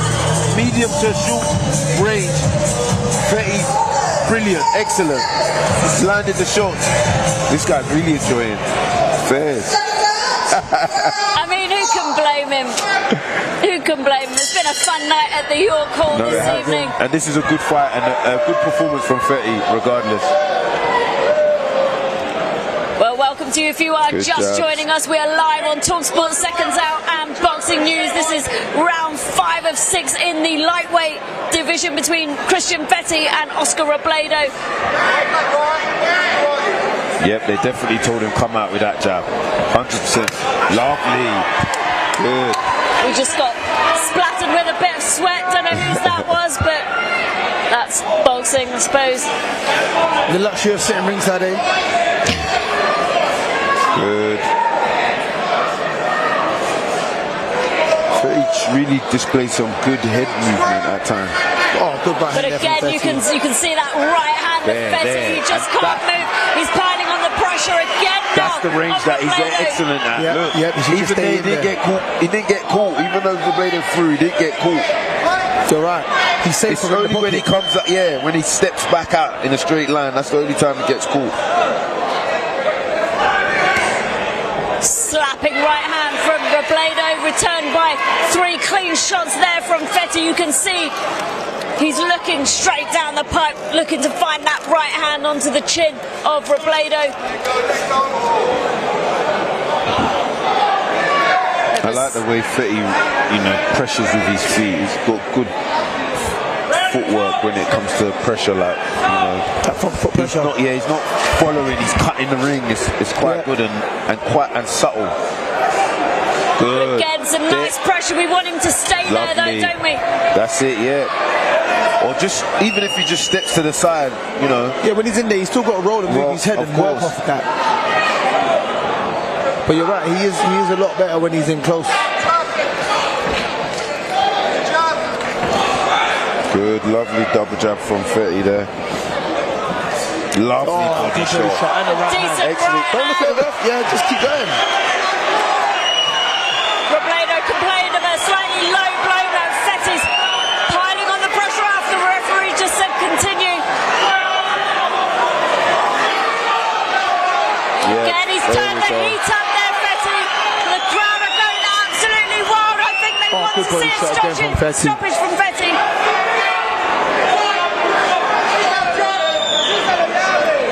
Bit of blood from the nose of Fetti.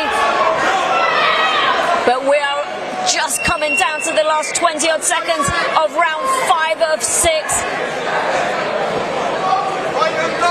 I like Fetti's style. I like his style. Got good head movement, works the Decent body well. Body shot again there. Good foot pressure. So let's have a look at this. Tell us what you like about Fetti's style, Dan. You know, it's the footwork. He cuts the ring quite well. When he's in mid-range, like there, it's brilliant. And then when he's close, you see how he doesn't really get caught. But when he steps back, that's when he gets caught. Here again, mid-range, short range, he lets the shots go, and the variety is very good as well. One thing I like about Fetti as well is when he is on the outside, he actually has good head movement. He doesn't really get caught when he's on the outside. It's only when he goes in and steps back and has his head, you know, and chin up in the air. But when he's on the outside, he's always constantly moving his head, you know, and trying to creep in, which I like. Look at that lovely slip. Left hook to the body and then right hand over hand. I don't know why he listened to the, you know, what the opponent was moaning about. He should have just jumped on him. But so far, so good. I'm enjoying the performance from Christian Fetti.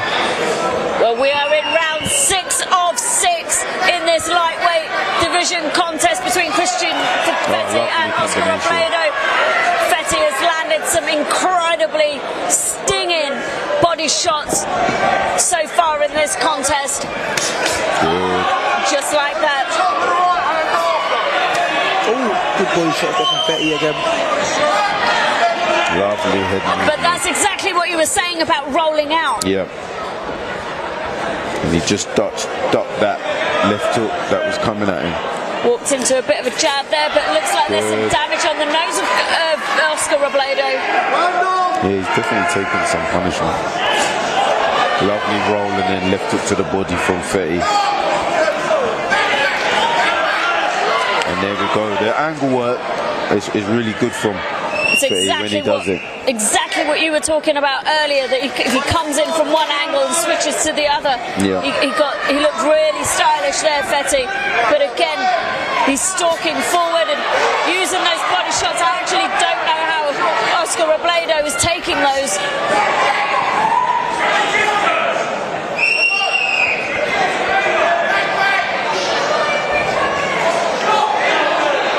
Skimming right hand through the middle, but he lands with some real conviction, does Fetti.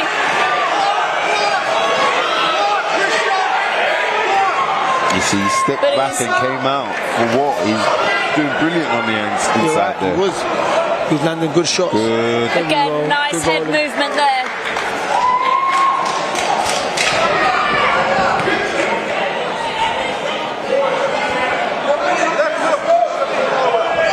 He's got about a minute to go in the final round, and he's definitely looking to put some pressure on Robledo and make a statement tonight at the York Hall. Some decent shots went in there, up through the middle, around the corner. Do you know who he reminds me of? He reminds me a bit of Nick Ball. He's got the same kind of frame. Interesting. Is it because they're both short? Yeah, that's partly to do with it. Fair enough. But again, the aggression, the relentlessness. Exactly. And I like the way he screws up with that left and then comes over with that right hand. Very nice. Lovely right hand. Again, nice clean shot through the middle from Fetti in the last 20 odd seconds of this final round, where he has put on an incredible performance. Oh, lovely rolls. And then where's the shots? But that's where you were talking about capitalising on his movement. Yes. But a fantastic performance from Christian Fetti this evening. That's going to be a very good learning fight for Fetti. Oh, most definitely. Most definitely. That's better than just blowing over like someone in one round, I think. Yeah. He'll learn from that. You'd always prefer to blow someone over in one round, but this is, valuable experience. Yeah.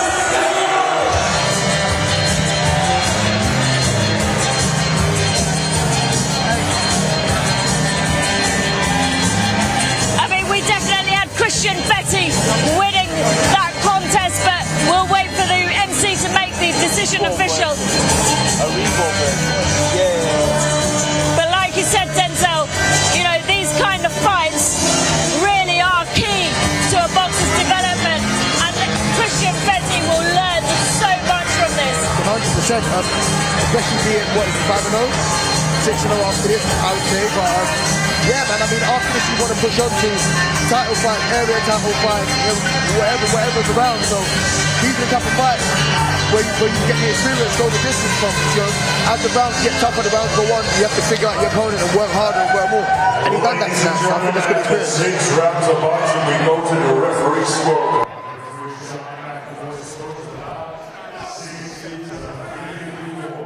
And your winner, Christian Fetti.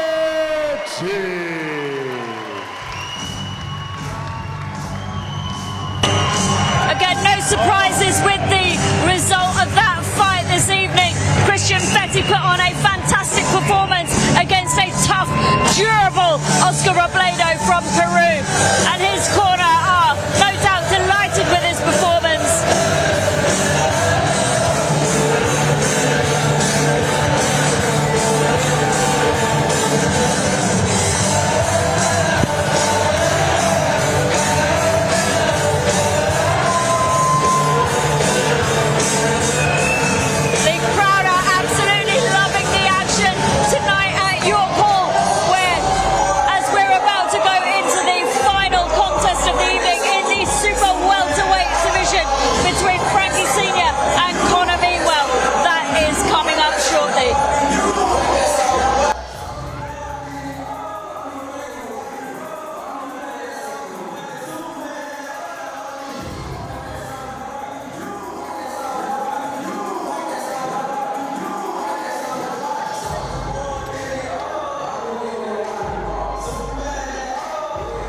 Christian Fetti, congratulations on your win. You moved to 6-0 tonight. Talk me through your performance. Yeah, really happy with the performance. It was a really tough and game opponent. He weren't going down easy. I think I hit him with everything in there. I was trying everything, but yeah, really good opponent. I'm happy with my performance. I feel it was a step up from last one, so that's all I can do. As you mentioned, he was a very, very game opponent. What was some of the game plan going into those rounds? The game plan from the first round was obviously jab, have a look at him, be consecutive with what you're throwing, and look for the shots. Obviously, as you get into it, you get more and more excited. All my fans coming out. You want to impress them, don't you? Look at all of them. It's unbelievable, really. So yeah, like I say, game plan from the first bell. Look for the shots, pick the shots, box clever. I believe I done that. Obviously, last two was a bit of a scrap, but who don't love a scrap? Do you enjoy having a scrap? Is that something that's deep in your arsenal where you're like, yeah, do you know what, I'm up for it? I think it shines through every now and again. I mean, we noticed. It was definitely that. We loved it. Yeah, it does put a smile on my face. Like, I don't mind. It's all glitz and glamour at the end of the day, innit? If you get a bit bruised in the process, who cares? Well, listen, I mean, your supporters had this place absolutely rocking tonight. Could you hear them when you're in the ring? Yeah, I hear them every time. To be honest, my supporters are unmatched. Like, you see them every single fight they've been like this. They come every time, they bring 100% energy, and you can hear it now, can't you? So it speaks for itself. It's really wonderful to see. Obviously, you're quite used to fighting on some bigger platforms. How does it feel being in York Hall, the mecca of British boxing? At the end of the day, I just want to fight. Like, that's my goal in my career. Have as many fights as possible. Obviously, move up the ladder. But I love, like I said to Neilson, thank you for having me on this show. I really appreciate it. It goes a long way, doesn't it? Just being able to fight at any point in time, and they said they have me at any time. So a massive thank you for that. And what's next for Christian Fetti? When can we expect to see you back in action? I get back in the gym, we'll see me in action maybe February times.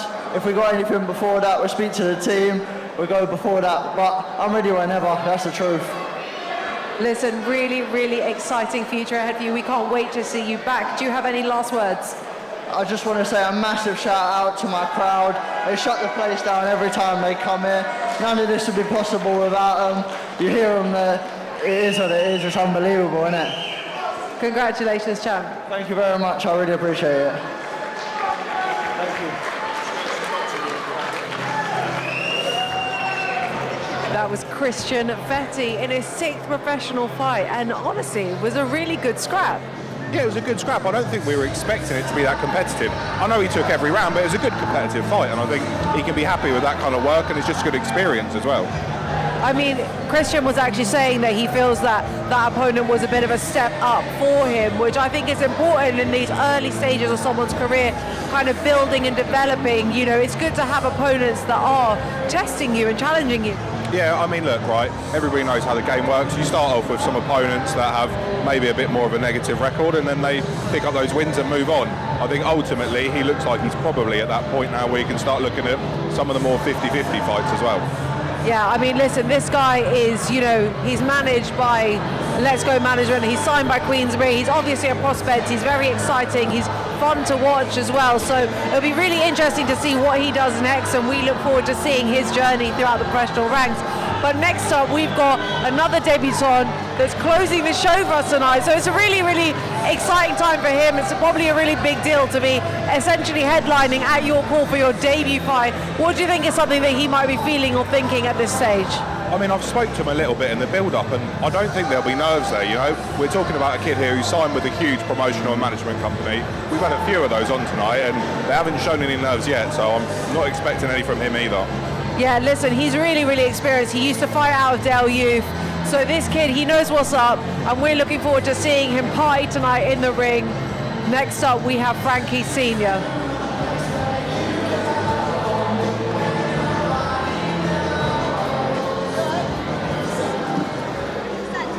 Ladies and gentlemen, it is time for our main event of the evening. Scheduled for 3-minute rounds in the super welterweight division.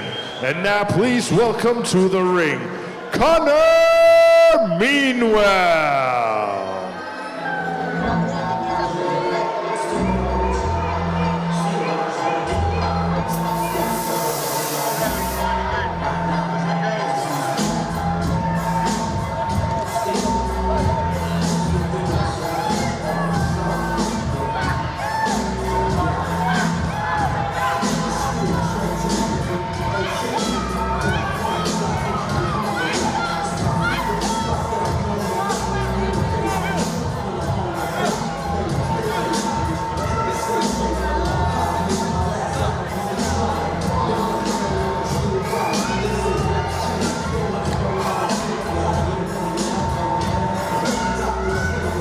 And now, ladies and gentlemen, please welcome his opponent to the ring, Frankie Sr.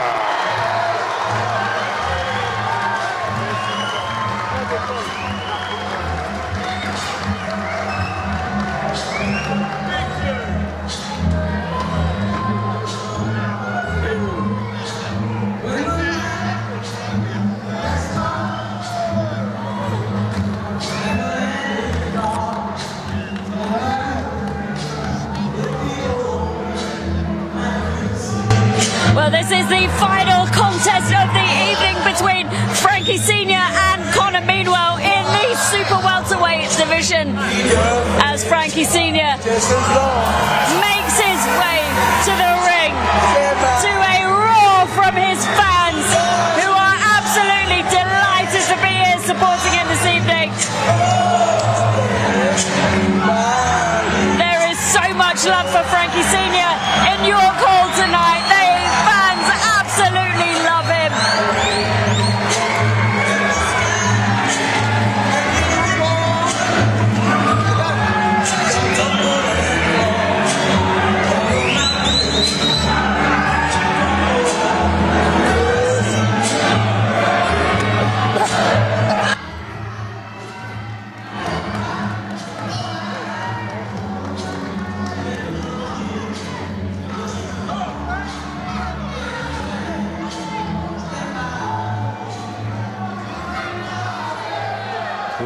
ladies and gentlemen, this bout is scheduled for 4 3-minute rounds in the super welterweight division. This bout is brought to you by Mark Neilson of Neilson Boxing in association with John Trethuri of TM14 Promotions and their proud sponsors, Allegra and Gladius. This bout is sanctioned by the British Boxing Board of Control. Your area representative, Chaz Coakley, your timekeeper at the bell, Anne-Marie Randall, and your third man in charge of the action in the ring, referee Rocky Israel.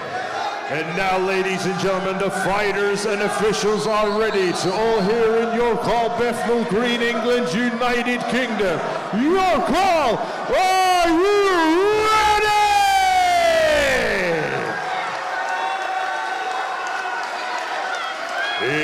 Introducing to you first, fighting out of the red corner, he's wearing the black trunks, his official weight of 159.3 pounds, hailing from Newark, Nottinghamshire, England, United Kingdom, introducing Connor the Pitbull Meanwell.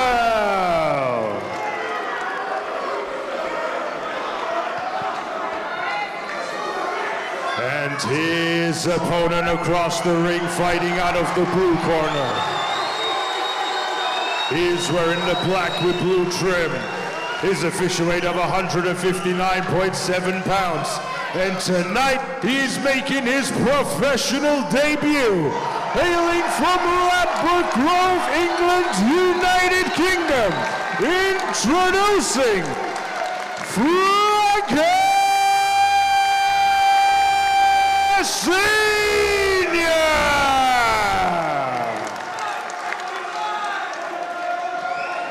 Lads, you already know the rules.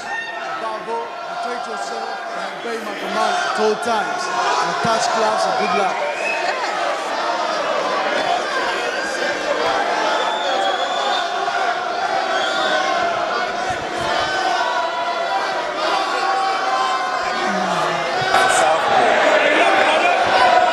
This is the final fight of the evening at York Hall. It is a 4-round, 3-minute contest in the super welterweight division as Frankie Senior, young 18-year-old lad, makes his debut at York Hall.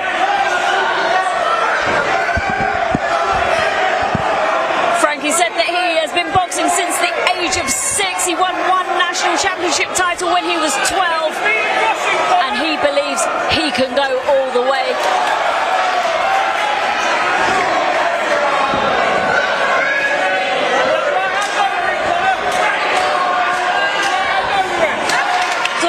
Decent start behind his long levering punches from the southpaw stance. Yeah, he's very composed as well, as young as he is. Yeah, it's only 18. He's very relaxed. Nice and relaxed, you know, covered up well.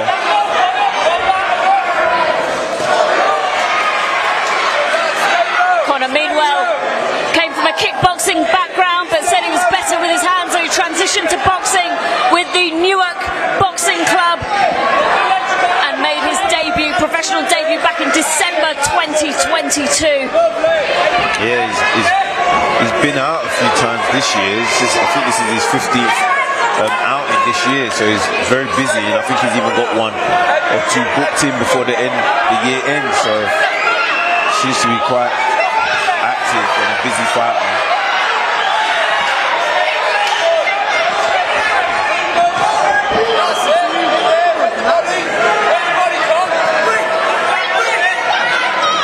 Frankie looks like he's got the whip in his shots. Yeah. You know, like the Hearns kind of like. That power, yeah. The end of it is end of the jab. Yeah. End of the shot. And he's landed some clean shots there on the chin of Connor Meanwell. That right hand from the southpaw stance has landed so clean straight down the pipe. And he's nice and patient. And he knows how to hold, like, grab and spoil the work. Yeah. You wouldn't think it was his debut. You wouldn't think he was 18. That's true. That's true. He's certainly got the presence of a grown man in the ring this evening. And he's not overreacting to the crowd neither. No, he's literally got a pit bull of a man in front of him, and he's very composed, and I like that. He's very patient as well. He's made a composed start to the first of 4 rounds in this super welterweight contest. That's 10-second clapper going for the end of the first round, but Frankie Senior has certainly made an impression on us this evening. Nice touch of gloves there at the end of round 1. It's a very good round for Frankie. Starting very positive. What can we say about that round? Frankie Senior made a decent start. He's established himself. He's got nice snappy punches. So while we're on talkSPORT, let's give a shout out to Spencer Oliver. Frankie said that his father said Spencer Oliver was one of the best amateurs in the country at the time, and he actually boxed Frankie's uncle Harry Senior 3 times back then. So wow, nice story there that he was so generous to share with me the other day. Yeah, big shout to Oliver Spencer. I was out with me in Nigeria when I last fought just earlier this month. Spencer Oliver. So did you just get his name the wrong way round when we were trying to shout him out, Dan? My God. Yeah, I can't do 2 things at the same time. Commentate and then it's a lot. Shout out. Yeah. Well, this is round 2 of a 4-round contest between Frankie Senior and commoner Meanwell. Frankie, just 18 years of age, making his debut at the iconic York Hall in Bethnal Green, East London.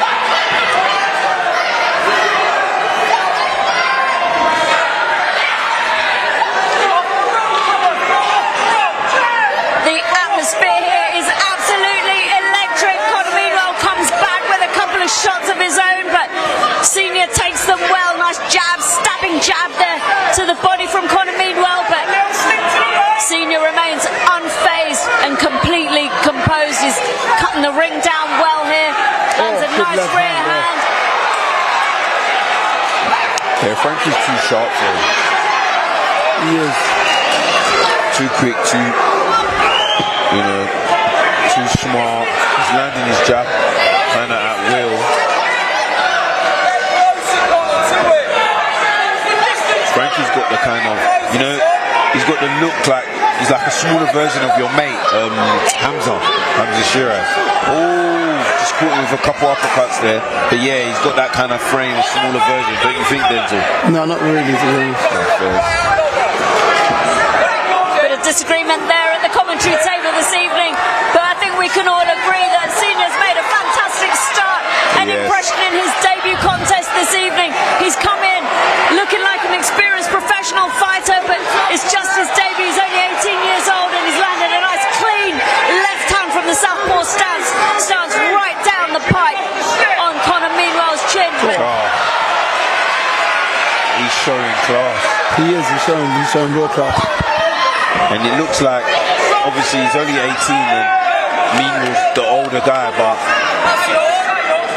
just a second ago you just seen Frankie just push him off and then landing shots like, so the size, the age, nothing's bothering him. Nothing's bothering him. He looks the more experienced. Yeah. I don't think he's broken a sweat yet. Now this is what Meanwell needs to do on them clinches, hit behind the head. Yeah. Just be messy. Yeah, keep it messy. Because right now Frankie's just too class, too clean for him. Denzel, what do you think about the repertoire of Frankie Senior's punches, especially coming from the tall southpaw stance? I think he's putting his punches together really well. Yeah, I think he is too. I think he's putting punches together really well. He's getting to the body nicely. That backhand, when he throws it and lands it, and Meanwell's right on the end of that, I know it hurts. It's a good shot, but he's nice and patient. He's not forcing it. When he finds it, he doesn't force to try and find it again. He just lets his work flow, takes his time, and finds it every time as well. And even though it's a 4-rounder, he hasn't rushed his work once. And lands a nice rear hand to the body shot, just to end the second round of this 4-round contest. Dan, give us your thoughts. No, like I said, Frankie's very cool, calm, collected. You know, he's landing good counters here on a replay. If you have a look, you know, he was out and in, and he's not just coming back in with one shot, he's coming back with two. He knows how to hold and just controlling the distance. Look at that lovely overhand from the southpaw stance from Frankie. And here, look, this is such a dangerous spot that Frankie's got him right at the end of his jab and his range, and Meanwell just in the corner, like nowhere to go. So, yeah, it's good distance control from Frankie. Yeah, I think the last 2 rounds have been class for Frankie too. I think he's shown a lot of class, and I know his team have said he can go all the way, and he's proven tonight that he probably can. I believe that too. Well, we are in round 3 of 4 of this super welterweight contest between Frankie Senior and Conor Meanwell. So far, Frankie Senior has put on a class display of boxing at the York Hall this evening, and I think we can all agree that as an 18-year-old fighter having his debut at York Hall with so much what a lovely shot. support That was brilliant. Landing shots like that, but staying so composed, that's a tough shout. Yeah, like literally, like not to play to the crowd noise. He's showing experience, like that a lot of young fighters can't show and don't show. He's just so focused, tunnel vision, taking his time, isn't playing to the crowd, isn't getting caught off guard by anything that Meanwell's doing.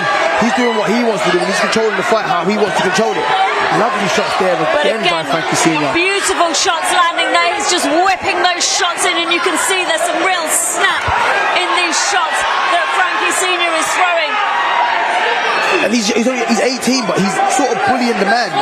You know, a lot of fighters at this stage, they ain't got their man strength, and they're just skillful. And he's pushing Meanwell back, he's throwing him around, he's landing these shots. He's in full control. There's nothing that Meanwell can do to offset him right now.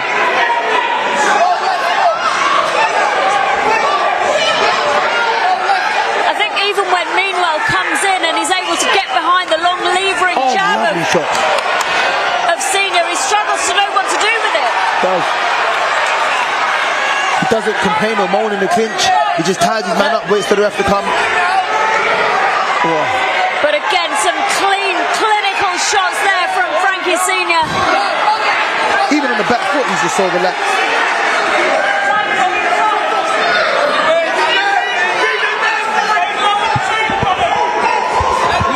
Nice 1-2 there, and again, he's coming in with 2 phased attacks. Again, that shows experience that completely belies his age.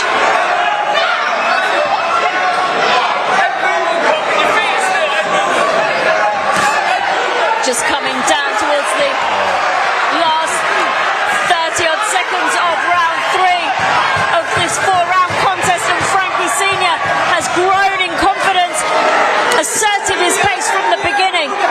He's so defensively aware as well. He'll throw his shots and then know something's coming back. He might just have a little dip or step out and come straight back in. Good second phase attacks, he'll throw, come out and come back in. This is quite the performance tonight. Yeah, you see Meanwell, he's meant to be the more experienced fighter, just breathing from the mouth and eating shots, and Frankie Senior is so relaxed there. I still can't even see him sweating. I'd love to know who Frankie sparred with, who's been sparring. Yeah, that's a good shot, yeah. You know. But Will Jones has quite a lot of fighters. Will Jones has a lot of fighters. Yeah, a lot of fighters. Body get fighters, so yeah, I'm sure that would have helped in preparation. I mean, you're talking about a boxer who started off at Delhi, then went to West Ham, then fought for Redmond, and now his coach is Will Jones. He was made to be a champion. Oh, there you go. You just named 3 of the best amateur clubs in the country. Redmond, West Ham, and then Delhi. And he's still only 18 now. Yeah, it goes to show. When you first spoke about amateur pedigree, this is what shows, you know, when you've got that amateur pedigree, this is what it produces. This is what it looks like, and Frankie Senior is about to go into the final round of this 4-round contest in the super middleweight division, and it's been an exciting night so far here with Neilson Boxing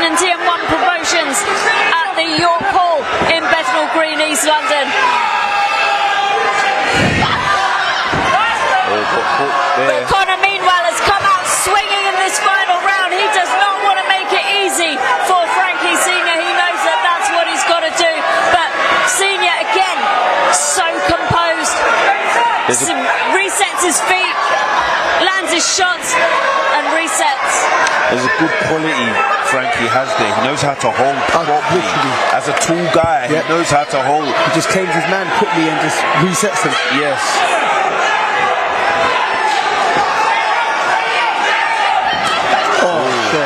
Those traded shots Again, there. some beautiful clean shots there from Frankie Senior. We keep repeating ourselves, but you know, this is exactly what he is producing tonight, and it's quality, it's skillful, and he's a slick operator.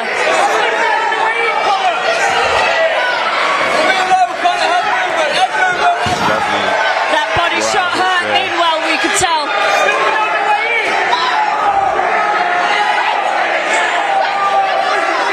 We're just approaching the halfway mark of the final round of this 4-round contest and the final fight of the evening here at York Hall.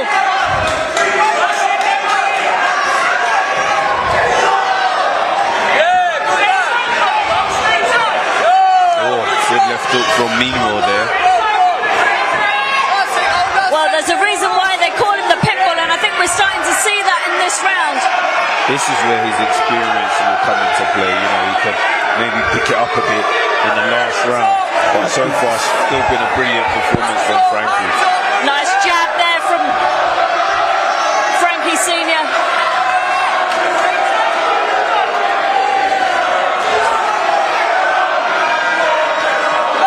But he's just keeping it so simple. Lovely right hook to the Nice, body clean, there. nice and clean. He picks his shots well.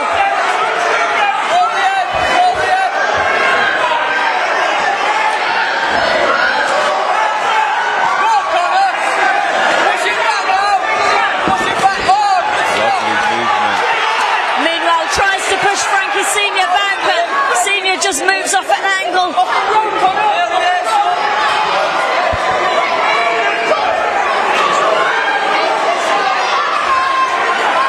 Tucks up well against those body shots. Last 10 seconds of the last round of Frankie Senior's debut, and I can honestly say, I think he's box punch perfect. Yeah, I think this is a brilliant performance. Great experience in with another tough guy. He managed to just handle him well, twist him, turn him, train him when he needs to, punch him on the end of his shots. I mean, what a performance. I mean, yeah, I mean, I've no criticism for him. I mean, his corner looks so proud of him. His fans and supporters here are going absolutely wild, loving their night at York Hall. Yeah, I mean, look, he sold a lot of tickets. Everyone was screaming for him. He never played to the crowd.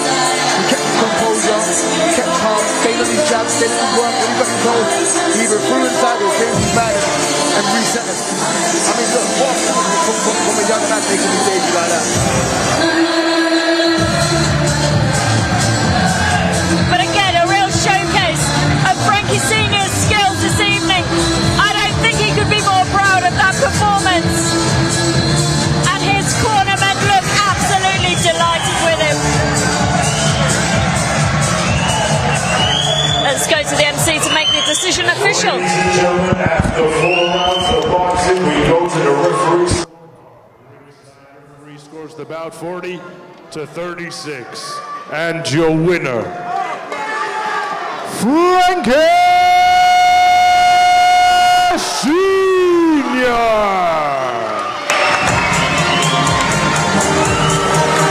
Well, there was absolutely no doubt in our minds at all that that was going to be the result of that contest. Frankie Senior makes his debut, makes his transition into the professional boxing ranks at the York Hall at Bethnal Green this evening, and he did it in style. He was slick, he was clinical.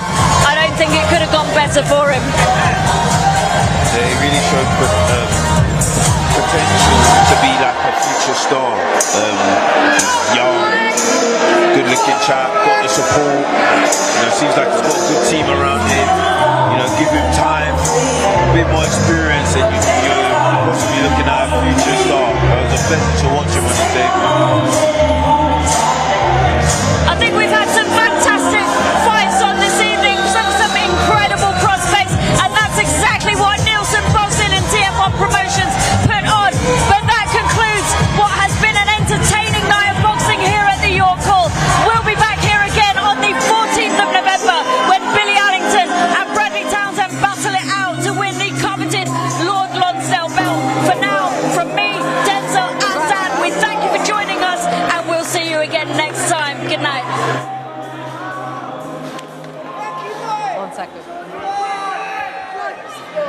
Frankie Boy Senior, how are you feeling after your professional debut? I feel unbelievable. I just want to say thanks to everyone who come out here tonight.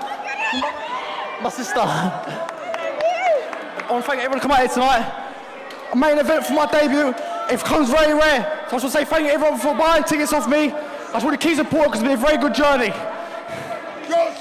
Honestly, you've got so much support in the building tonight. It must feel amazing to have your professional debut headlining at the York Hall in London. Listen, 2 years out of the ring, I boxed in the National Youth Quarterfinal. I got robbed, but listen, now I'm at the pro and I'm here to stay and take over the pro game at super welterweight and middleweight. Well, listen, you've got a lot of support already. Obviously, you're signed to Let's Go Management. You've got a promotional deal with Queensbury. There's such a buzz around you. Where does that come from? It's just natural talent. I'm a slick, skillful southpaw and a bit cheeky. But listen, I'm coming for it all. Remember that. I've heard literally nothing but good things about you. Earlier this week, we saw a video circulating online from when you were just a little boy saying that you were going to go pro. Tonight you had your professional debut. How did it feel stepping through those ropes for the very first time as a pro? It feels, words can't explain. But listen, when I was 10 years of age, I've dreamt of this. And now I'm making dreams come true. I come from West London, I council estate in West London, Suttons, and I come from nothing, now turning into something, so I'm here to stay. Honestly, it was such a fantastic performance. It was a punch-perfect performance. Really, really enjoyed it. Will, few words. Listen, trying to control Frankie is an hard thing, but he listened and punch perfect in that fight for me. I'm happy with him. We've been on a journey together. I met Frankie randomly for a sparring. See him, I liked him. Next day, he's down the gym with me. And listen, this is just the beginning. He's a massive talent. Don't let him torture because he don't shut up, but he'll go far, Frankie. He's a good boy. Any last words for your supporters in the building tonight? I just want to say thank you to my dad, because he's the man who's raised me for the last 8 years. And this man here, Will's made me the pro who I am today. So I love them both, and we're all sticking together. Frankie, you've got such a big future. We can't wait to see what you do next. Congratulations. Thank you.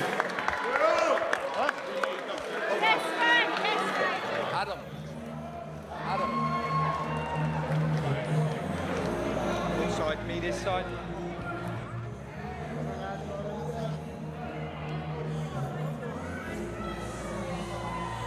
Wow, what a night of action. We just saw Frankie Senior have his professional debut. Imagine that, your professional debut as a main event at the York Hall. Mark, what do you think he's thinking and feeling? Well, debut, main event, absolutely. I think it's a pinch yourself moment. He said he's been inactive for a couple of years. He's, built a place up on it himself, and he's put on like a punch-perfect performance in his debut. Couldn't go any better for him. I'm chuffed for him. You can see how pleased he was as well, so brilliant. Did you guys see the video that was circulating online from IFL? It's crazy, really, to think, you're just looking at a little kid, and tonight he realised his dream, and you can see how much it meant to him. You can see his family, his supporters in the building tonight. What a wonderful opportunity for him that you guys provided by letting him be on this show. John, what were some of your highlights of the night? Well, that was a great fight, as you say. To debut, headline your debut at York Hall on talkSPORT, seconds out, Boxing News, he must be pinching himself. Unfortunately, the main event fell through. There was a medical problem with the opponent at 5, 6 o'clock tonight. So he was chief support anyway, mainly down to his tickets. He bought a crowd, but he's a good talent, so it was good there. I felt Shona stole the show. So we've had Harley Whitwell on our shows before a couple of times, and she's a great talent. I'd always heard that Shona was exceptional, and a lot of people who I've never seen her, but tell me she could go all the way. And look, first round stoppage for her. Christian Fetti looked great. There were a few good fights. I'll tell you what was great. I think I said it on the opening bit, but we had 7 or 8 fighters tonight that have never fought for us. So it's quite refreshing, because I'm sort of like turning around and there's loads of people in here I don't know, and we know most people in boxing, so it's really good. I enjoyed that show. Do you know what? It also has to be said that it drew such a crowd, a star-studded crowd. We had the likes of WBC World Champion Caroline Dubois in the building. Stevie Levy was here tonight. I know I'm missing a lot of people. Sadem Amma was here as well. How does that feel for you guys, knowing that you're putting on a show like this on the same night as a big show that's taking place at the O2, and it's drawing such a huge crowd?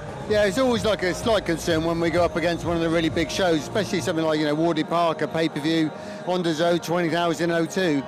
But you can tell, we packed out a place. But I think it's testament to how far we've come now. We've got Queensbury boxers on the card. We've got matching boxers on the card. We work with, we work with the Wassermans and stuff like that. All the big promoters, we're working with them. And they're putting their guys on our cards because they trust they're going to get looked after, they're going to get matched well. And, and then they bring the crowd as well. So it's just, just good things are happening for ourselves and John. 2026 is going to be huge for us. But, we're back here at the middle of November for another, stacked card before we see the year out. Yeah, absolutely. I mean, guys, 2024 was massive. 2025 was even bigger. And I just feel that 2026, you guys are going to propel forwards. And we're so excited to see the journey. Just a few last words from you, John. Obviously, as Mark mentioned, we've got the show on the mid-November. What can we look out for? Well, you've got 2 title fights on there and a British eliminator. So we've got Billy Allington against Bradley Townsend. That's for a British eliminator. So that's great to get a fight of a British, albeit an eliminator. You've got Kakandi against Byfield for the Commonwealth silver, and then you've got Alfie Gaskin against Morgan Selamuthu. I think I've got that right for the Commonwealth youth. But as Mark mentioned, or you did just now, there's a stacked card on there and a load of our regular big ticket sellers, good fighters, and some of them will be stepping up. Mark, me and Carl will be working over the next week or so to try and get a couple more of them in some really 50-50s, but we'll look to end the year with a bang on that show. Good show. Listen, we're looking forward to it, but that is everything from us tonight here at the York Hall. It's been an absolute pleasure to have you ringside with us. We'll catch you mid-November at ringside.